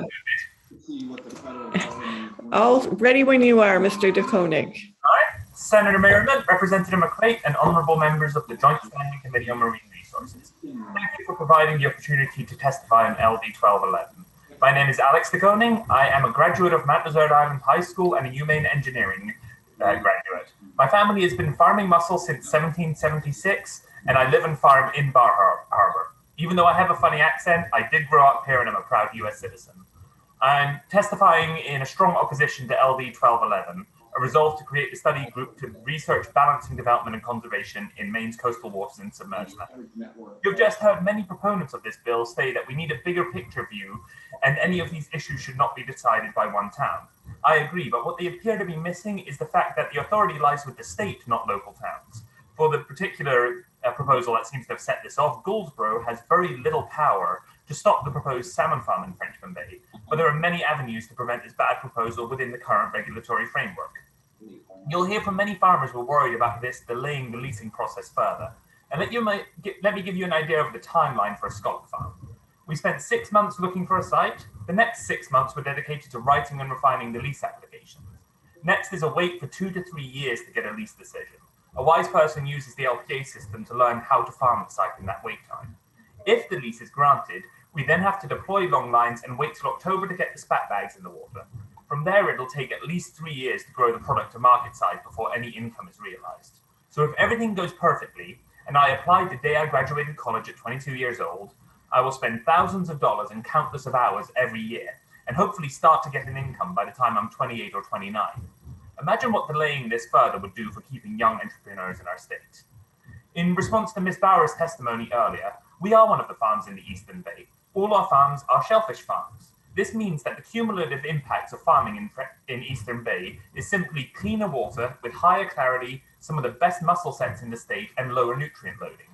The only impact not currently considered is the fact that the property lines of many supporters of this bill end at the tide line, and they have no more power beyond that than any other citizens of Maine. And I think that is the way it should be. And I thank you for your time, and I'm happy to answer any questions you have. What does the Bureau think about that? Thank you for your testimony. Do we have any questions for Mr. DeKoning? Seeing none, thank you for being here. And next we'll turn to Mr. Lambert, Greg Lambert. When you're ready. Thank you. Senator Miramont, Representative McCreight, honorable members. My name is Greg Lambert. I'm the freshwater production manager for U.S. operations for Cook Aquaculture. I manage our freshwater operations here in Maine and in Washington State. I grew up in Caribou, Maine, graduated from the University of Maine, Orono, and live here in Fairfield, Maine with my wife and kids. I'm here today to speak in opposition of Bill 1211. I'm asking you to vote ought not to pass. At Cook Aquaculture, part of our discussions every day is continuous improvement. I've been part of tremendous changes in my career in aquaculture, from new vaccine developments, improved fish handling and processing, as well as employee safety and welfare. In fact, part of our third-party certification, the best aquaculture practices require demonstrated continuous improvement. Bill 1211 is not continuous improvement, quite to the opposite. This bill looks to set up a committee with no industry representation or experience examining legislation from unrelated jurisdictions for a challenge that has been resolved is not how continuous improvement works. Cook has aquaculture and fishery operations in 6 states in the United States. We've been operating in Maine since 2004, so we have a very good idea on both Maine and national policies as relates to the use of state waters. Cook has just over 200 direct employees in the state, using over 500 Maine-based suppliers such as electricians, welders, shipyards, mechanics, and even lawyers. Purchasing fuel, packaging, and trucking services. We are constantly participating in funding science and engineering-based research at UMaine and other engineering and bioscience laboratories, investing in innovation and technologies. In our improvements, we triple test our findings when we have a solution to improve our systems. The systems the state have in place have now been refined, not in a committee, but rather in the field, where years of study under fire has placed it where it currently is, the envy of the region, the nation, and beyond. Maine has a regulatory system that is the envy of the world. It is studied and copied globally. We do not need to study it again. Others are studying us and copying what we have done. We have a world-leading system. Bill 1211's proposal to add more studies for site applications will only stifle investment in an industry with so much potential for a working waterfront. We are in a globally competitive market. Maine is by far the smallest salmon farming jurisdiction in the world supplying to the United States, one of the largest marketplaces on the planet. Our location, the quality standards of our operations, and a proven regulatory system gives us an advantage to compensate for our lack of size. Again, I ask you to vote ought not to pass. Thank you very much. Perfect timing, everybody, so far today. I see Senator Miramont is back, but before I turn it over to him, I'll ask if there are any questions for Mr. Lambert. Seeing none. Senator Miramont, are you ready? I think so. Sorry about the disruption there. And Representative McCreight, when do you have to leave? Do you know? I'm watching the other committee and they're 2 bills away, so not for a little while. Okay, I'll set up a hotspot with my phone if.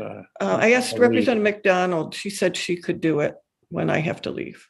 Okay, well, we're covered then. Great, everybody's good. So I see you must have gone through the DeKonigs already and Mr. Yes. Lambert, and we're on to Mr. Harrigal. Is that correct? Yes. Thank you very much. Welcome. Hello, Mr. everyone. Harrigal. Nice to see you all again. I'm John Harrigal. I'm the Maine Oyster Company and have an oyster farm and a little distribution facility and a restaurant. And I guess like the points that I would make today are just, it's a little different than the last bill we were all together for. And it's just so amazing to see the community come together again and love that aspect. But just having faith, I mean, personally, I have so much faith in the DMR. They do such a good job, and I have so much faith in the Maine Aquaculture Association, and just kind of faith in all of you to make the right decisions. But just once again, kind of all the data points continue to point towards this specific bill isn't really maybe the best way to go about what I do believe as an industry and a state and kind of a community. We do need to figure a way to work with all these different parties that are really interested in just wanting to make Maine better. But I think with this specific, I was talking to my friend Will at Inland Seafood, and he coined it the aquaculture renaissance. And like, we're kind of at this like start of just honestly an industry that can change the world. And it already is starting to change the world. And Maine, from like our climate, from our geography, and when I was thinking about what to say, it's really our fishermen. We have this X factor of this coastal heritage and coastal community that can honestly just be a workforce for an amazing, innovative, economically resilient, wealth building opportunity, I think. And then ultimately, we just want to foster that and grow it. And once again, going on the faith of so many trusted people that this specific bill isn't the right way to do that. It kind of destroys that and is destructive versus constructive. And just a quick visual just to see, these are all the different farms we work with. Like, and it's so powerful to see all these different like tags of all these different farmers. And then right next to Lobster Wharf from the 40s that a fisherman gave us. And like to see us joining together, just want to keep fostering that. So I guess in conclusion, just really have faith in everyone else who's speaking, who knows a lot more about it than me. But I do support the opposition against this bill. Thank you, Mr. Harrigal. And I don't see any hands from the committee, so thanks for being with us today. Thank you very much. Good to see you all. Bye. Bye. And Mr. Floyd from Brunswick. Hi there. Hello. My name's Bill Floyd. I'm a resident of Brunswick, Maine. A businessman. I've been in the medical industry for my career. I run a company, was with lots, and I have a different lens on this. And my lens is really talking about, from a business perspective, why I believe we should oppose this. First and foremost is that by lumping finfish, which is a discharge type of fishing, versus oysters and shellfish, which is a non-discharge, those are very different. The finfish are typically large organizations, multinational. The oyster companies are smaller. They're family owned, and I work with one of them to help them in branding and other things. And so I would oppose it for that reason first. But the second reason is that we just heard from Crystal Cannery about Protect Maine Fishing Foundation. Okay, who is that? And that was asked on the first meeting, is who supports that? So let me give you a little background. When the Mere Point Oyster Company was trying to get their lease, there was opposition. And I couldn't understand why in this lease area where there were no lobster traps, it was less than 1% of the bay, there was so much opposition. And it was supported by a group called Friends of McCoy Bay. And we estimated they spent close to $500,000 defending this piece of the bay, which there weren't any lobsters in. And what they were saying, it was for the lobstermen. And so what I found out was, we did research and looked at some of the legal records and found out it was one wealthy landowner who worked with Crystal Cannery. So when I look at the Protect Maine Fishing Foundation, the group that what I'd ask you to please take a look at is, who is that group? That group is not there to protect. They're there to stop the wealthy waterfront landowners who supported Friends of McCoy Bay from viewing and basically the NIMBYs from having this to occur. They don't want to look at the cages. They don't want to look at these oyster farms. And that's really what this is all about. That's all I have. Okay, thank you, Mr. Floyd. I do not see any questions from the committee. Thanks for being here. Mr. Bolano, James Bolano. There you are. I see your name anyway. Almost there. You're muted still. Okay, I think I'm on now. Yep. Can you hear me? Yes. Okay, good. Thank you, Senator Mirmont, Representative McCray, distinguished members of the Marine Resources Committee. My name is Jim Bolano. My wife, Robin McCoy, and I are owners of the Wheelers Bay Oyster Company in St. George. We oppose LD 1211. Just 3 weeks ago, this committee voted unanimously against LD 1146 with a recommendation that it ought not to pass. The same deep pockets have pivoted to this new proposal with the same intent. They intend to stop aquaculture by making the application process so cumbersome that everyone gives up and goes away. My testimony 3 weeks ago against LD 1146 applies equally to 1211. 1211 has nothing to do with conservation, preserving a working waterfront, protecting Maine's fishing heritage, or helping Maine people. It's about a bonanza in real estate investment in many beautiful parts of the nation, not just Maine. It's about gated communities, McMansions, golf courses, and gentrification. The premium people are willing to pay for exclusivity. What you see here is the usual fear-mongering, disinformation, and distortion of the facts used by those seeking wealth and power to get well-intentioned ordinary people to act against their own interests. Examples of bunkum trotted out 3 weeks ago were assertions that leases are up to 1,000 acres, that 95% of all DMR lease applications are approved, and that leases take up productive lobster bottom. These false assertions were eloquently exposed in testimony. They say they're not opposed to agriculture on a small scale. How very sweet of them. LPAs, or experimental leases, are the toy department. They are a way to find out on a small scale if an idea works.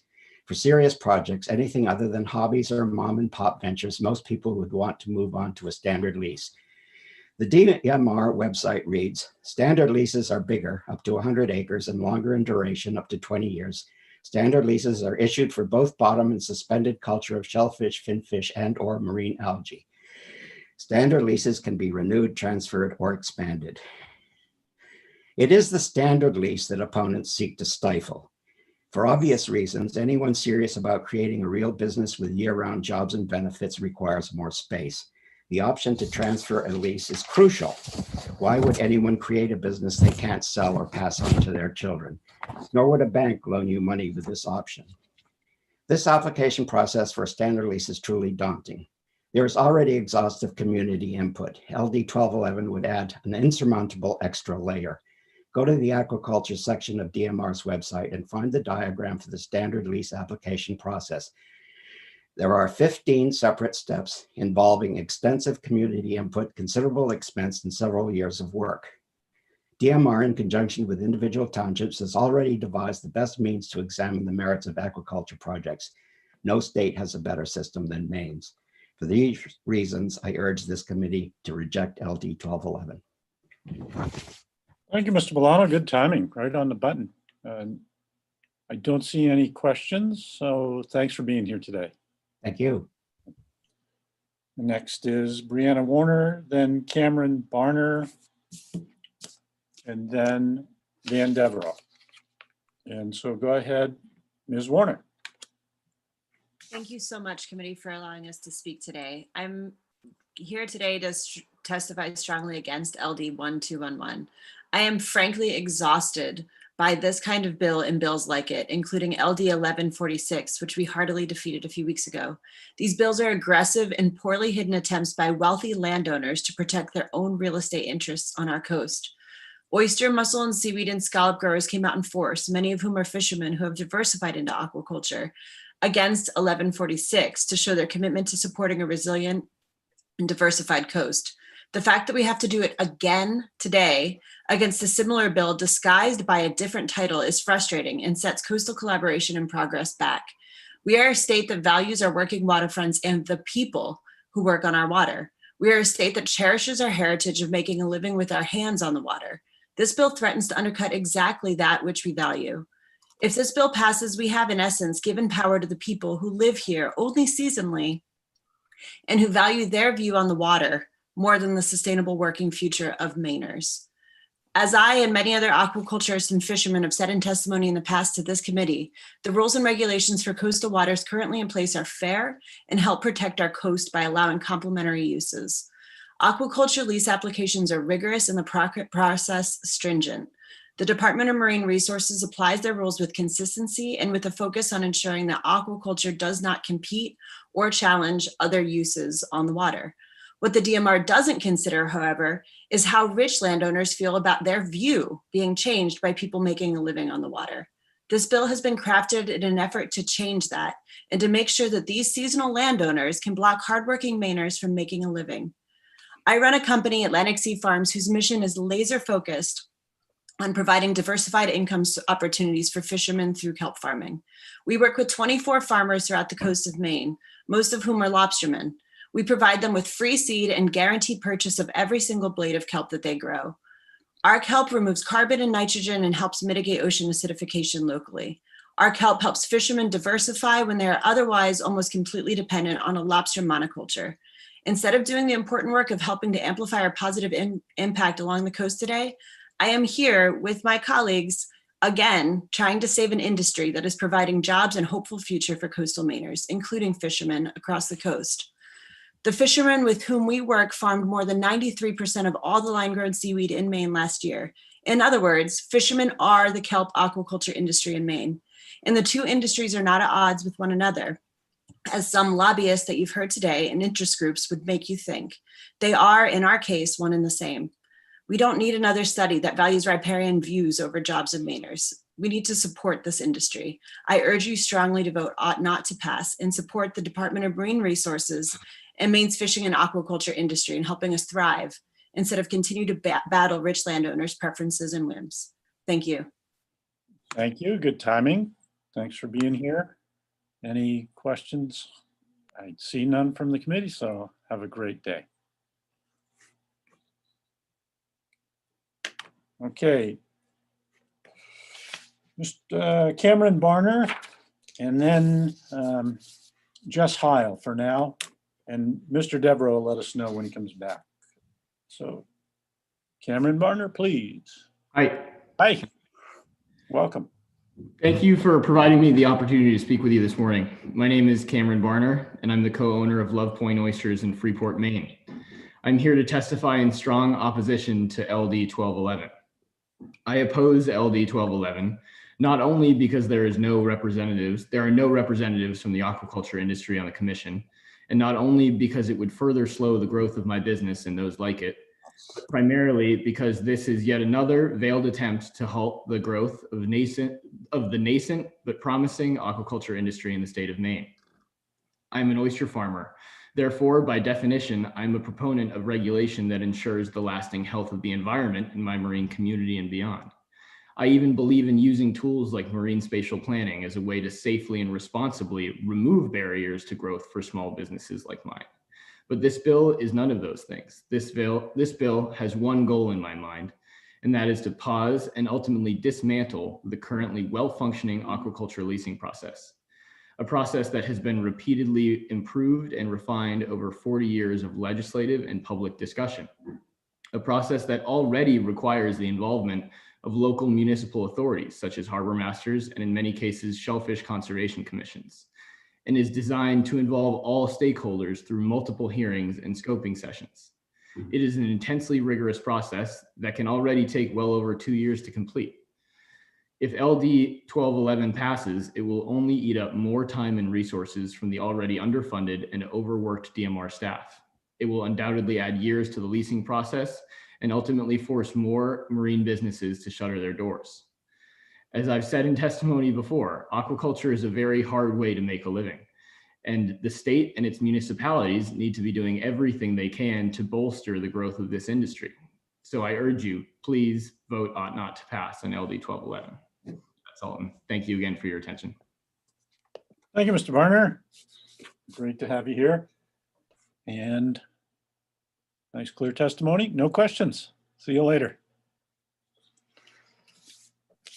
All right, I don't see Mr. Devereaux yet. He's still away on something. We'll work him in. And Mr. Heil, you're up. Morning, committee. My name is Jess Heil. I am the owner of Pound of Tea Oysters. I live in Portland, and I'm also the vice president of the Maine Family Sea Farm Cooperative. I am testifying in strong opposition to LD 1211 today. I had to take time out of my busy harvest day today to do this, but that's how important this is to me. LD 1211 is just another backdoor way to take another try at pushing through legislation that we already defeated a few weeks ago. Proponents are pushing hard for this because it's just going to give them another way to submit legislation in the next session and keep slowing down the process. It's going to force DMR to use staff and resources on yet another study that will freeze up the leasing system, just like I talked about last time, and allow the anti-aquaculture campaign and wealthy landowners to raise even more money to keep spreading misinformation over the next year to come. We all want healthy bays, healthy ecosystems, healthy local economies, and healthy small businesses. This bill would pit small family farms against wealthy landowners who would be able to use their money to pose any lease they wanted just because they didn't want to look at it. The bill sounds like a good idea on first glance, which is what makes it so dangerous. But as I said, we all want the same thing. We want those healthy bays, healthy ecosystems, healthy economies. I urge you, please vote ought not to pass on LD 1211. Maine's working waterfront doesn't need any more unnecessary hurdles. Thank you for your time. Thank you, Mr. Heil. And I don't see any questions from the committee. And watching you makes me wish I was on the water, so I'm going to go get my boat out as soon as I can. But thank you for being here. Thanks for having me. And just a heads up, this bill, Representative Williams talked a little bit about it, but she couldn't be here today. For any of you who weren't listening, she was in the hospital and she'll be out tomorrow. So we'll schedule the work session as quickly as we can because she said she'd be available after tomorrow. But this came well before that previous bill was put out, and it was just a well-intentioned part to make things work together for our submerged lands. So just so folks know, I'm not saying one way or the other on the bill, but it was not a coordinated effort with anyone. Just had this bill that you worked a couple weeks ago. Well, you might think that. So I don't even know if you heard that because it's telling me I'm unstable again. So next, Joanna Fogg, please. Greetings, senators and honorable members of the Marine Resource Committee. Thank you for allowing me to speak today. My name is Joanna Fogg, and my husband and I own Bar Harbor Oyster Company. I'm here to oppose LD 1211. It was only a couple weeks ago, as Mayor Mott just mentioned, that we were here to oppose LD 1146, and we greatly appreciate your vote on that. I'm very concerned that 1211 is just another stab at the same issue in different language, whether that was a coordinated effort or not. Establishing a 25-member commission to review the shoreland and coastal waters without any representation from sea farmers feels like a huge silencing. If you don't see the same numbers of people turn out to testify in opposition to this bill, it's not because we don't care deeply. It's not because we don't feel threatened. It's because it's exhausting to always show up and play defense. It's because we have small, medium, and large farms to run. It's disheartening to have another layer of scrutiny on our vocation. We are busy combating climate change and setting up food systems that will sustain us as sea temperatures continue to rise. We are putting food on people's tables. LD 1211 is just another way for special interest groups and outside forces to come in and influence the sector. Even if targeting aquaculture is not the intention behind the bill, that's the impact it will have. It means more scrutiny, more meetings, more paperwork, more hoops that we have to jump through in order to simply exist. And what we need to do is thrive. Bills like 1211 disregard the urgency of producing healthy, local, sustainable food. We need to be prepared to produce food on a changing planet, and I think sea farming is one of the best solutions we have. The pandemic has magnified how critical this is in my mind. The crops we produce in these waters are essential. Our work is essential. Please let Maine be a place of resiliency and innovation, and let us do that on the water. Let us grow. Please vote ought not pass on LD 1211, because every time we have to show up to a table or here, we're not getting our real jobs done. Thank you. Thank you, Ms. Fogg. I do not see any hands from the committee, so thanks for being with us today. Thank you. Next up is Kenneth Sparta. Thank you, Senator. You're welcome. Thank you, members of the committee. And I would just like to reiterate what Joanna just said. We have a lot of work to do. My son, Leo, my friend Jess Heil, who you heard from earlier, and I need to be out on the water. We need to be harvesting right now kelp. I know that Jess is out there right now harvesting oysters to put on people's tables. I entered this vocation not lightly. I spent years and years and years as a kayaking guide here on the coast of Maine, introducing people from away and people from our state to these beautiful waters. And now I get to bring these same people out and show them my business, and they are thrilled. They love it. We are cleaning the waters, we're preserving it for years to come, and we are trying to keep the working waterfront working. I had an experience as a kayaking guide, and I'm gonna just, it kind of shows how ridiculous this whole not in my backyard thing is. I was working for a pretty large outfitter in Freeport, Maine, and we had someone that was tremendously opposed to our tours because our brightly colored kayaks were spoiling his view, and tried really hard to shut us down. Thousands and thousands and thousands of dollars later, the ridiculousness of this situation just shut it down. And, you know, I understand that people want their views. And I know I'm not pretty to look at. I try to not be there for too long when I'm getting this kelp out of the water and these oysters out of the water. And we will do our best to be good citizens. At Spartan Sea Farms, we have several different interns that we bring out on the water.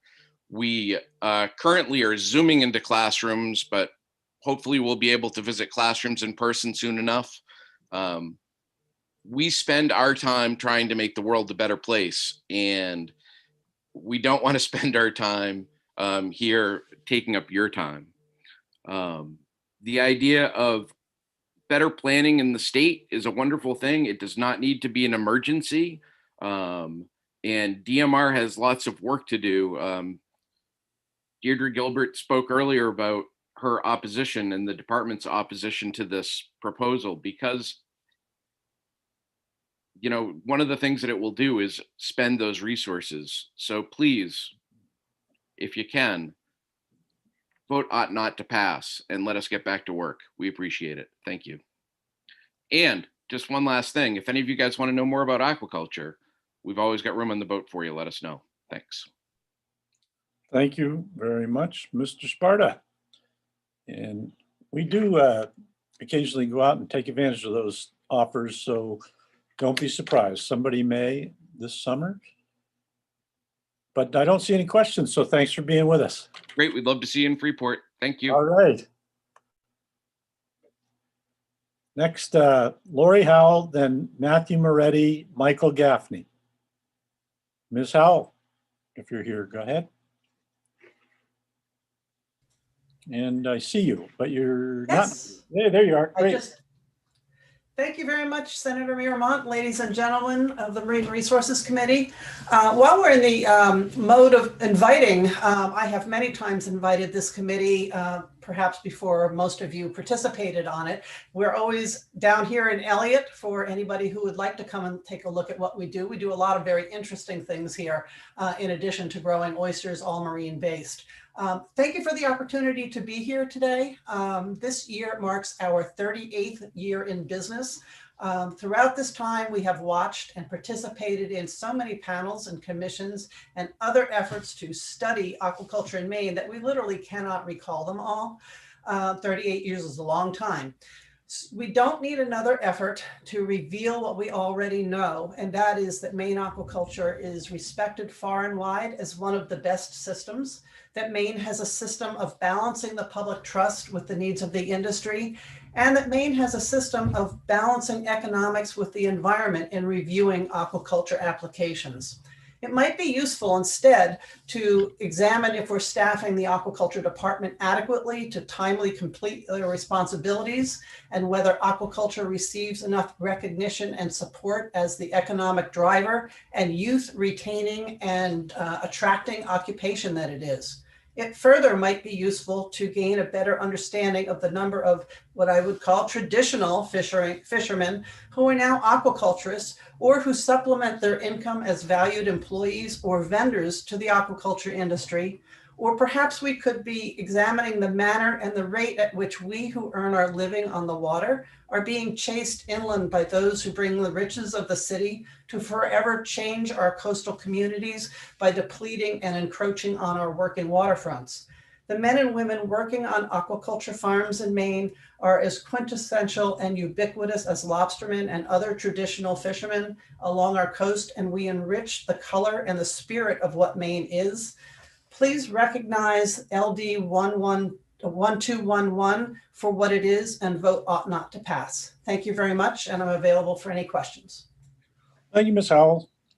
And I don't see any questions. Thanks for being with us. Thank you. Next. Matthew Moretti of Portland. Welcome.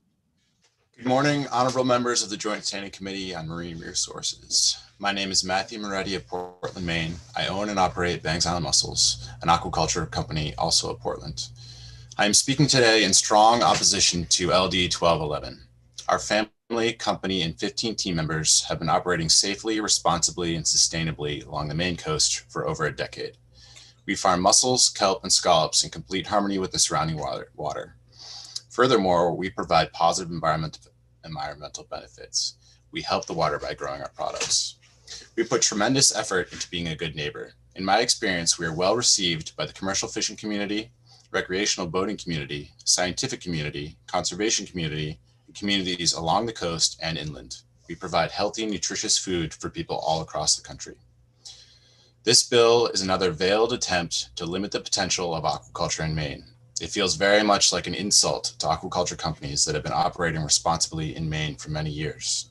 I'm particularly concerned about this bill because it will significantly slow the already slow leasing system, leading to economic decline. This will severely limit the potential growth of responsible aquaculture in Maine. I'm particularly concerned that there are no aquaculture representatives on the study committee. Furthermore, the Maine aquaculture leasing system is a model that many other states attempt to replicate. An exception to that is the state of California. It is my understanding that there have only been 2 new leases granted in California in the last decade. This bill specifically looks to the aquaculture rules of California to guide changes to Maine law. Based on my conversations with industry members in California, it is not economically feasible to start a farm in their state waters.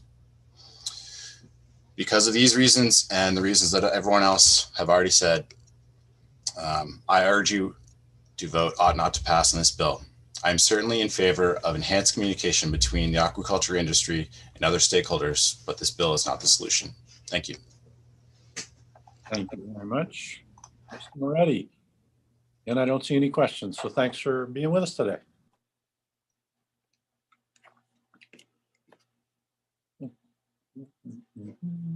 Okay, Michael Gaffney, please. Thank you, Senator. Welcome. I'm sorry, Senator, the screen jumped on me. I will bring him back in. Okay, we'll be here.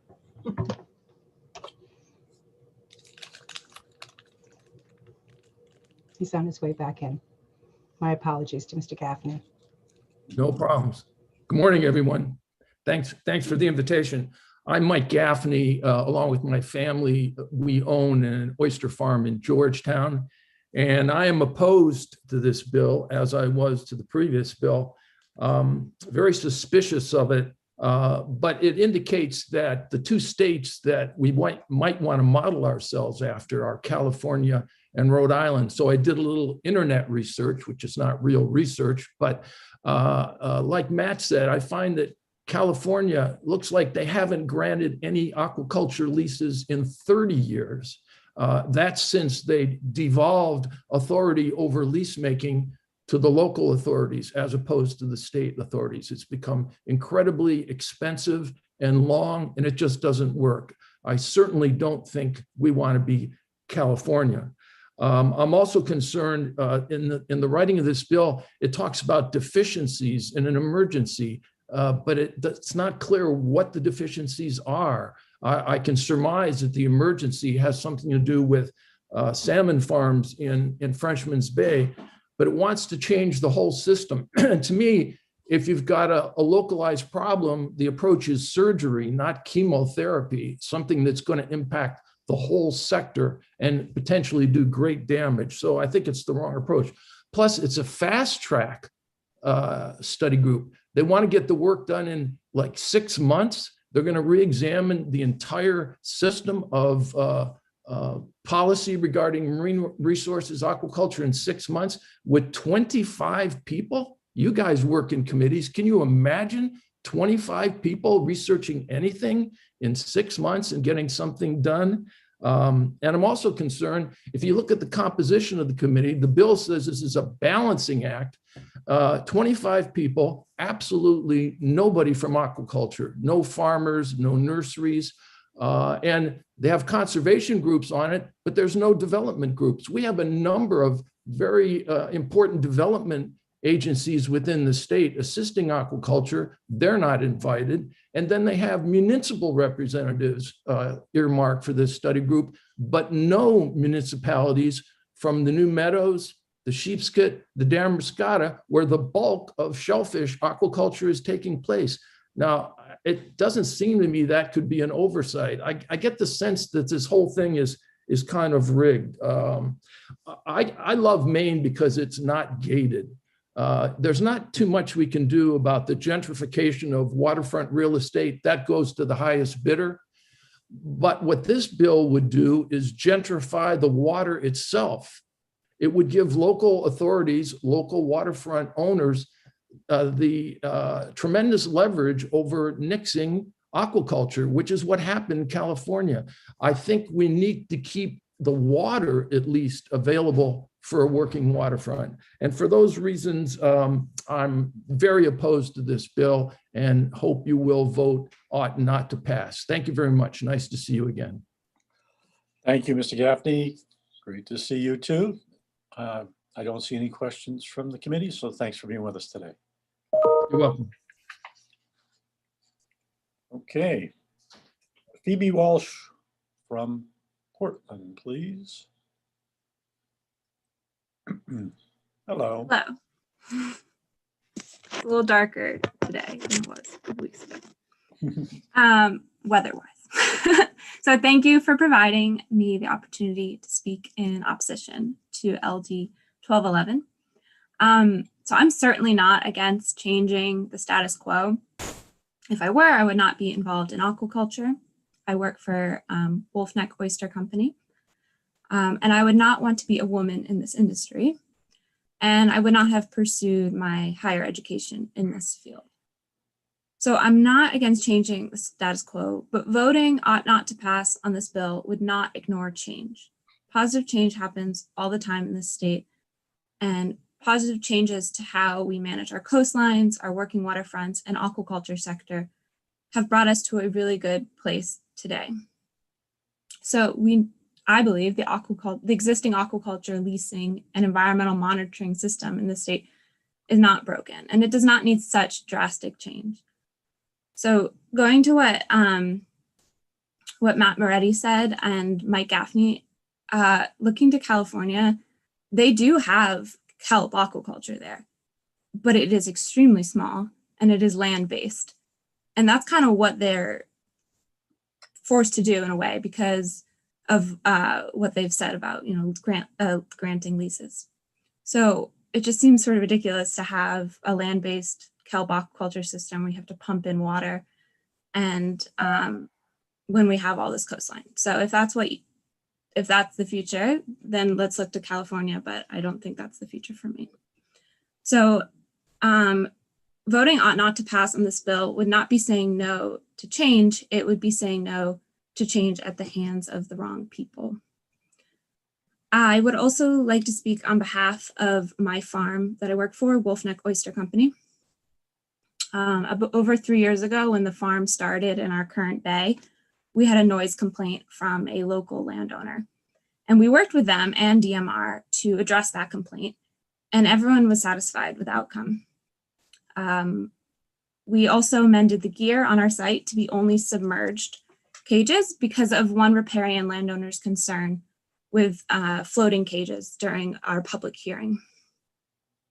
This landowner found our farm to be, our reaction during this hearing to be transparent, informative, and responsive. There are public hearings for every single approval, and their schedule is listed on DMR's website for full transparency.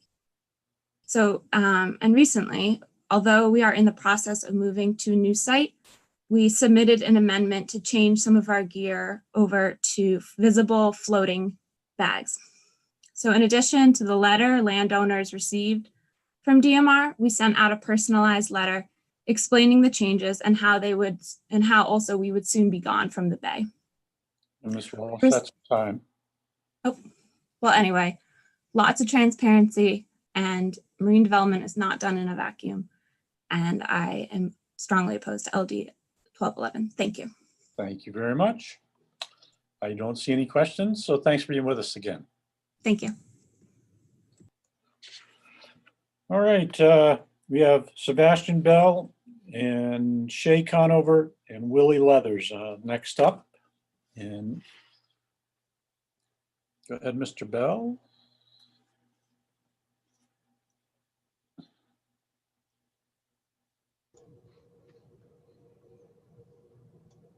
Okay, he knows how to work this Zoom meeting, so we'll skip over to Shay Conover, please. Thank you. Senator Miramont, Representative McCrate, honorable members of the Joint Standing Committee on Marine Resources. Thank you for the opportunity to speak with you this morning. My name is Shay Conover. My family and I live on Islesboro year-round. I am the owner of Islesboro Marine Enterprises. We are a full-service boatyard and a sea farm growing Marshall Cove mussels in the waters of Penobscot Bay. I'm here today to testify in strong opposition to LD 1211. I have written kind of specific testimony that I'm not going to sit here and read, so I hope that I don't start to rant. Much of what I had covered in my letter has been covered today. I think it is very concerning that there is no representation from the aquaculture sector on the proposed panel. I have real concerns about developing yet another commission when so much research has been done over the years. The existing leasing system is comprehensive at the state level, and the environmental monitoring systems work. There are places in that system for public input, and I think strongly that it is important for as farmers and really all industry members to work together to communicate. It is important that we are good neighbors and that we understand the concerns of each other. One thing that I was interested in is, the bill is very similar to prior work done under the Baldacci administration that at that time concluded that bay management authorities was not warranted and it would in fact make it more difficult to effectively manage the state's marine resources.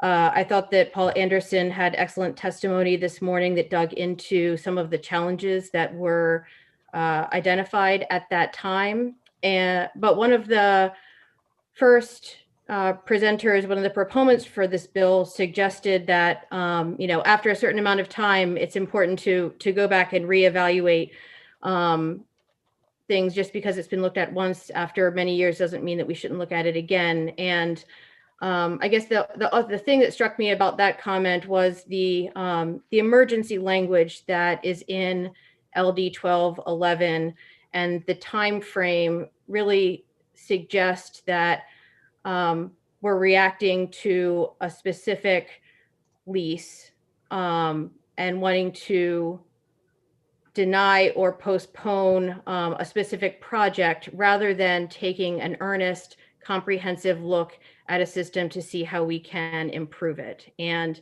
I have real concerns about going through going through this process if it's not going to be done with real transparency and with the proper amount of time and attention if that is done. I think the DMR spoke to.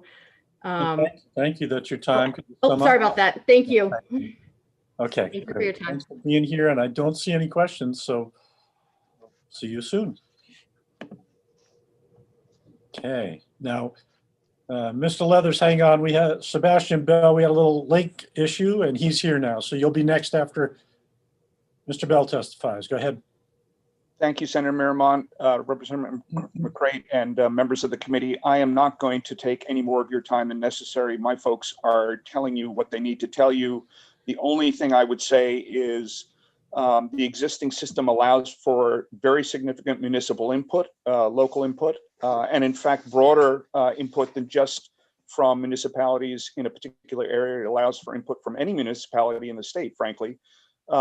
And if LD 1211 passes and we go down the route of regionalization, you've effectively begun the balkanization of the Maine coast. You are creating a system that allows for local communities to create gated marine communities and exclude working waterfronts if they so choose. So it's a very dangerous direction to go in, I think. It has been looked at very comprehensively in the past, and I would encourage the committee to vote ought not to pass. And thank you for your patience with all the people who are testifying in opposition. I appreciate you taking the time. Thank you. Thank you, Mr. Bell. I don't see any questions, and we know where to find you. So thanks for being with us today. Mr. Leathers, go ahead with your nice Bose headset, right? Hi, good morning. Yeah, can you hear me all right? Yeah, real well. Okay, I apologize. I can't get the volume on my phone to go up any louder. Good morning, Senator Miramont, Representative McCrate, members of the Marine Resources Committee. I'm speaking today in opposition of LD 1211. I'm an owner of Maine Ocean Farms, an aquaculture business focused on the cultivation of oysters. I'm also an owner of a related marine services business, an ocean farm supply business, as well as a boat builder and a merchant mariner. I find myself writing for a second testimony in only a matter of weeks to stand up against a second proposed piece of legislation that will greatly impair the ability of my business to operate. The amplified voices of special interest groups and wealthy landowners have created an echo chamber of misinformation that seeks to drive a wedge between individual industries of the working waterfront. They shroud ill-intentioned motives behind a guise of environmental protection and heritage preservation, when in reality, they are merely trying to manipulate the system for their own gain. The proposed legislation LD 1211 would cripple my aquaculture business. We've already endured over a year of stalled leasing process due to the pandemic. This potential bill would put forth yet another study and focus group designed to reinvent the wheel, pausing the leasing process even further and subsequently driving most, if not all, small aquaculture businesses out of business. It is incredibly easy to see that the framework of this proposed bill has been specifically designed to hinder the growth and stability of this specific industry instead of working to support and guide a prosperous and promising industry. This bill is asking the legislature to drive another nail in the coffin. The systems of management and oversight in place today are working well. They are the shining example of how such a system should be set up, and many other states have turned to Maine to model their own. We do not need another case study or study session to analyze something that isn't broken. This simply wastes the time and resources of the department tasked with overseeing the working waterfront industries, impairing businesses rather than helping them.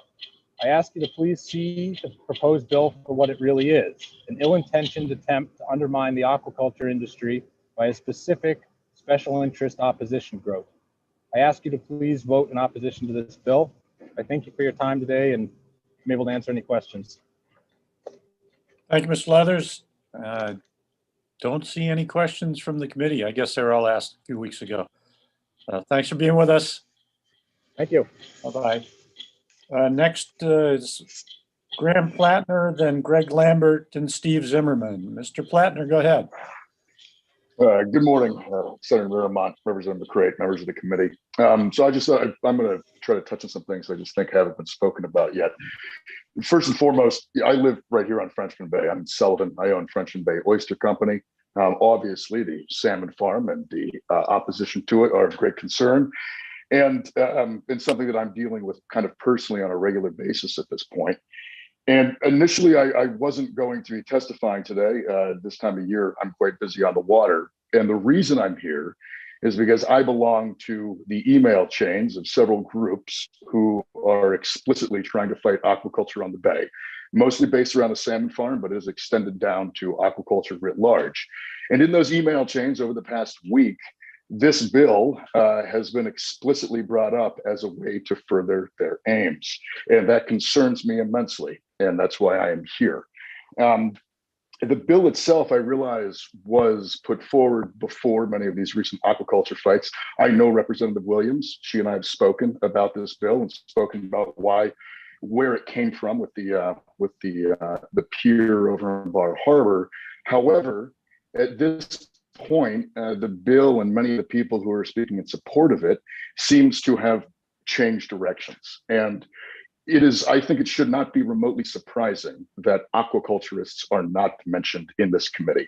Of 25 people, only 3 of them represent the working waterfront. None of them represent aquaculture. The bill includes boat builders and doesn't include sea farmers. And it is difficult for me to see that as just being some kind of coincidence, especially considering the groups who are speaking in support of this bill. And so that's one of my big reservations. I agree with Trey, actually, who spoke earlier, that I do like the idea of more outreach and maybe some more buy-in. And there's a way to do that. But legislation should be specific and targeted against what it is attempting to rectify or to change. And this legislation does not do that if the stated goal is in fact the goal. If the goal is to sideline aquaculture, then this bill works completely fine. And so for me, the proof is in the pudding, much like LD 1146. Just very quickly, my big fear on this is if it moves forward is this is moving us towards a bay management area. And I would recommend members of the committee look at bay management in other regions of the country. Bay management is not bay management, it's people management.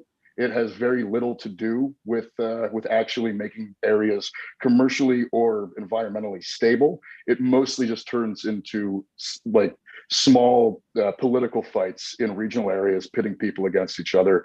And depending on where the weight falls on that, you can have bays that will not be conserved, will just be protected for the benefit of wealthy landowners who just happen to have more power in those areas. So I just want to really urge you to vote against this bill.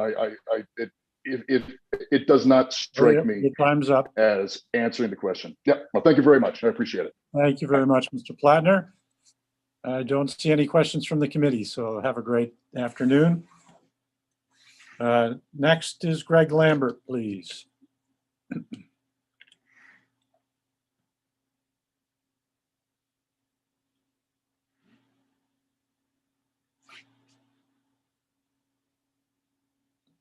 I don't see Mr. Lambert. Linda, do you?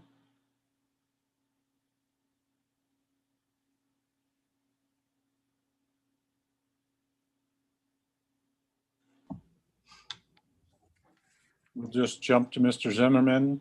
Yeah, no, Senator, I don't see him in the attendees room either. Okay. Mr. Zimmerman, go ahead. Honorable members of the committee, my name is Steve Zimmerman. I live in Newcastle, and I am the Chief Operating Officer at Mook Sea Farm, located on the Damariscotta River. I oppose LD 211. My family and I moved to Maine 5 years ago to participate in and help grow Maine's aquaculture industry. Mook Sea Farm has recruited numerous employees from within Maine, as well as outside of Maine, who are also passionate about aquaculture and the development of Maine's working waterfront. If LD 211 were to pass, it would significantly impact the progress of Maine's aquaculture industry. It would be a redundant study aimed at slowing the leasing process. One of the aims of LD 1211 aims to establish regional management authorities. This will be a dramatic departure from current law and will add significant layers to the permitting and leasing process. Regionalization will decrease the DMR's ability to ensure consistent and fair management of all of the state's waters and resources and place a lot of strain on DMR staff as they engage with multiple bay management groups in a fragmented system. Maine's existing aquaculture leasing system will grind to a halt. The current lease law is the product of over a dozen studies and revisions. Apart from the bad idea of regional management authorities, it is unlikely that another task force created under LD 1211 will develop any new policies or proposed regulations that have not already been thoroughly discussed in Maine. The truth is the current system works. It is the product of careful consideration of over 40 years of legislation, studies, and public hearings. Maine's aquacultural management system is a model that other states consider a gold standard. Let us not waste precious time and money studying ways to fix something that's not broken. I want to thank the committee for your time and patience listening to this testimony and your consideration in supporting the advancement of Maine's aquaculture industry. Please vote ought not to pass on LD 1211. Thank you. Thank you, Mr. Zimmerman. And I don't see any questions from the committee, so thanks for being with us.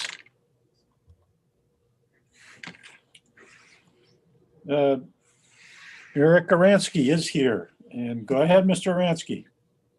Yes, good morning. Thank you for your time and the opportunity to speak in opposition to LD 1211 this morning. My name is Eric Aransky of Brunswick, Maine. I represent Maine Ocean Farms and Oyster Farm in Freeport, Maine, with my partner Willie Weathers, who spoke earlier. We also operate a marine services business that focuses specifically on aquaculture mooring systems, both installing them as well as providing more robust and comprehensive mooring system information to new aquaculturists, a lot of it for free and open source, as well as an aquaculture supply company who has developed and is now distributing on a national level compostable, biodegradable shellfish packaging and other aquaculture products to replace the existing plastic ones. I find myself here for the second time in this last month testifying in front of the Marine Resource Committee in defense of my business and livelihood and really of Maine's working waterfront against some short-sighted outside interests with misinformation, professional lobbyists seeking to make the aquaculture industry and the regulatory oversight so tedious, expensive, and volatile that it doesn't seem worthwhile for investing time, energy, and money in. Just in order to be here again this morning, I had to put in a 15-hour day yesterday and cancel a doctor's appointment to be available to do this. I feel like I'm having to fight constantly to defend, and I'm exhausted. This business that we've worked so hard to build with the intention of supporting and facilitating responsible growth of an industry that has so much potential in this state, and continuing a way of life in Maine's working waterfront. This bill will introduce further delays, more duplicative studies, and will have the designed effect of further slowing down the leasing process, deter new entrants to the industry, and stifle and further delay the return on the sizable financial investment many of us who are already in the industry have made out of our own pockets, and likely force many small operations in aquaculture out of business while the proposed committee deliberates. The state and the legislature tasked DMR with managing the state's waters and overseeing the leasing and regulatory process, given a set of criteria designed to responsibly grow the state's aquaculture industry. Maine's regulations and oversight are looked at as the gold standard for marine resource management in our country. We don't need another committee to fix a system that's not broken, especially a committee that is designed to marginalize the aquaculture and commercial fishing industries by giving them little to no representation on the proposed commission, while instead giving power to outside interests or wealthy regions and communities who oppose aquaculture and the view of that aquaculture in their front yard. I urge you again, as with LD 1146, to vote ought not to pass on LD 1211 and to send a clear message to the aquaculture industry, the commercial fishing industry, the state's working waterfront, and outside special interests opposing this bill that the state of Maine and our legislature support the hardworking people who spend their days working on the water, as Mainers have done for centuries, and let us get back to work growing and catching the best and highest quality seafood in this country. Thank you. Well, thank you, Mr. Aransky. And I don't see any questions, so get back to work. Our last person will be Nick Batista. And let's see here.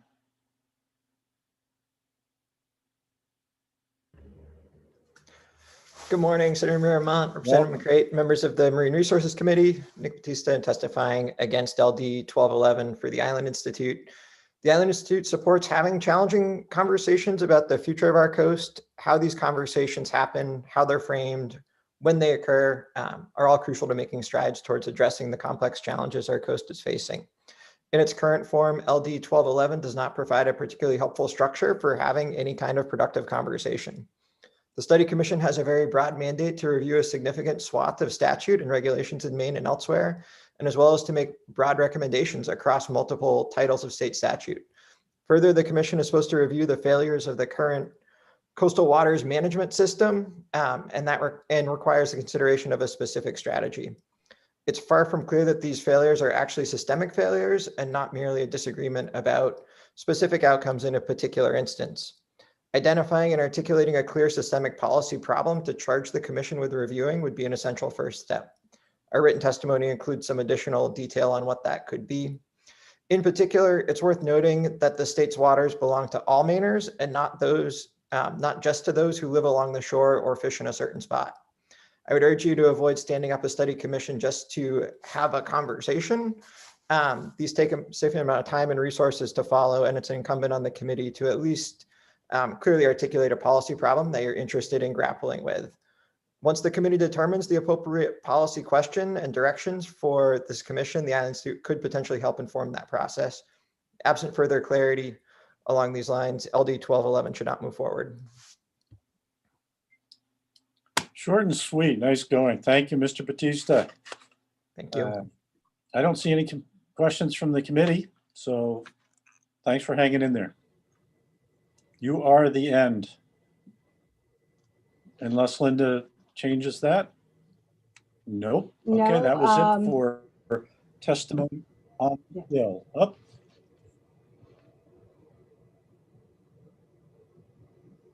Was that someone trying to get my no? Okay, great.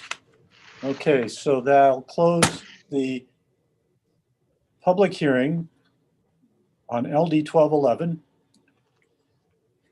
Now, I don't know if it would be wise if we're asking everybody to join us Thursday, if we have the public hearing Thursday, or you want to keep it where I saw it on the schedule next week. I think we could have it sooner. Lynn is shaking her head. We can do this off camera if we need to. I thought I put it on the calendar for this Thursday. That was my intention. Did you? Okay. That was what I heard from the committee today. So if my calendar has it next week, there is a public hearing in IF&W on Monday that it's a jointly referred bill. But my understanding was 391 would be this Thursday. Senator, are you asking about the work session for this bill for 12-6? What is it? 1211. The one we just heard? Yeah, 1211. I'm looking at a calendar that does not have it on it, but let's fix it right now. Let's have this bill as a public hearing on Thursday, along with LD 361. Is it 391 for the? So you want a public hearing on Thursday for 391 and a work session on Thursday for 1211. Yep, and I suspect we'll go into work session for 391 on Thursday too, unless I hear an objection later. Not now. Don't need any comment now. That would be the calendar I'd like to see, if nobody disagrees heartily. Good. Make it happen. All right. Lynn, is there anything else you needed from us today? No, just to remind you that you do have a jointly referred bill, LD 883, that is being heard on Monday at 10 a.m. with IF&W. Yes. And just so you all know, because I work for state and local as well, John Clark will be your able analyst for the public hearing in the work session on 883. Oh, good. I just sent him a note about it. And I'll tell you, committee, this time we are a joint committee hearing the bill. through the rules so that we all can comment, but then we all vote as well.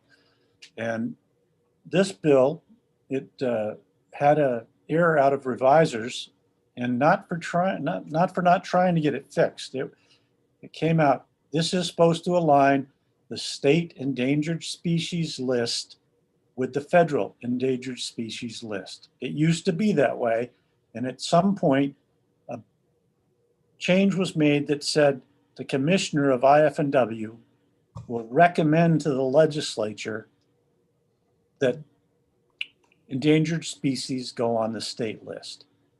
And that's not what's done in most states. It wasn't done here. So my bill just said, if it's on the federal list, then it's on the state list. Came out, that wasn't changed. I sent it back in, it came out, it didn't say it. And the revisor's office stuck to the rule that said that after they had it twice, it could only be changed in committee. So the bill will be, it'll have an amendment right away that says that the language in it is wrong. And it just, I mean, it was the simplest of bills. So, but we're all busy. It will just say, if it's on the federal list, it needs to be on the state list. That's what you'll be dealing with on Monday as a joint committee. And we'll all be on screen and we all have the powers of voting and everything. So thank you. And Representative Crafts. Thank you. If I could just make a request, Lynn, one of the speakers talked about bay management I'm sorry, this is regarding the work session on Thursday for 12/11. If you could provide us with a little bit more information about that concept, that would be helpful for me. Okay, Representative McDonald. I would be amenable to going directly into work session on 12/11 right now. And normally I would too, except that Representative Williams is in the hospital and she even asked that we postpone a week, but we can't because of where we are with the end of the legislature here. So since I couldn't give her that, I feel a little bad about going right in without her having a chance to at least say something about her bill. Fair. Thank you. Representative Hepler. I just want to know if, since I'm a member of Inland Fisheries and Wildlife, do I get 2 votes? Well, I hope so, and I'll be calling you. I just want to interject that there actually has been a discussion about that very question. I can see there are some people, this is like the Electoral College. Some people are more important than others for a little bit longer. Okay. I know this is too much fun to quit. I'll give you another fun fact before we go. As I'm staring out of the Marine Resources building, at the corner of the Cross Office building, where the stones come together, they've had to put metal ties to keep them from falling off the building. As lovely as the building as it is already, with a series of metal corner ties on it randomly placed, it looks even stranger than before. But I bet you've had enough of that. Go eat lunch. Thank you very much for being here today. And we're adjourned. Monday or Thursday. What day is this? Thursday.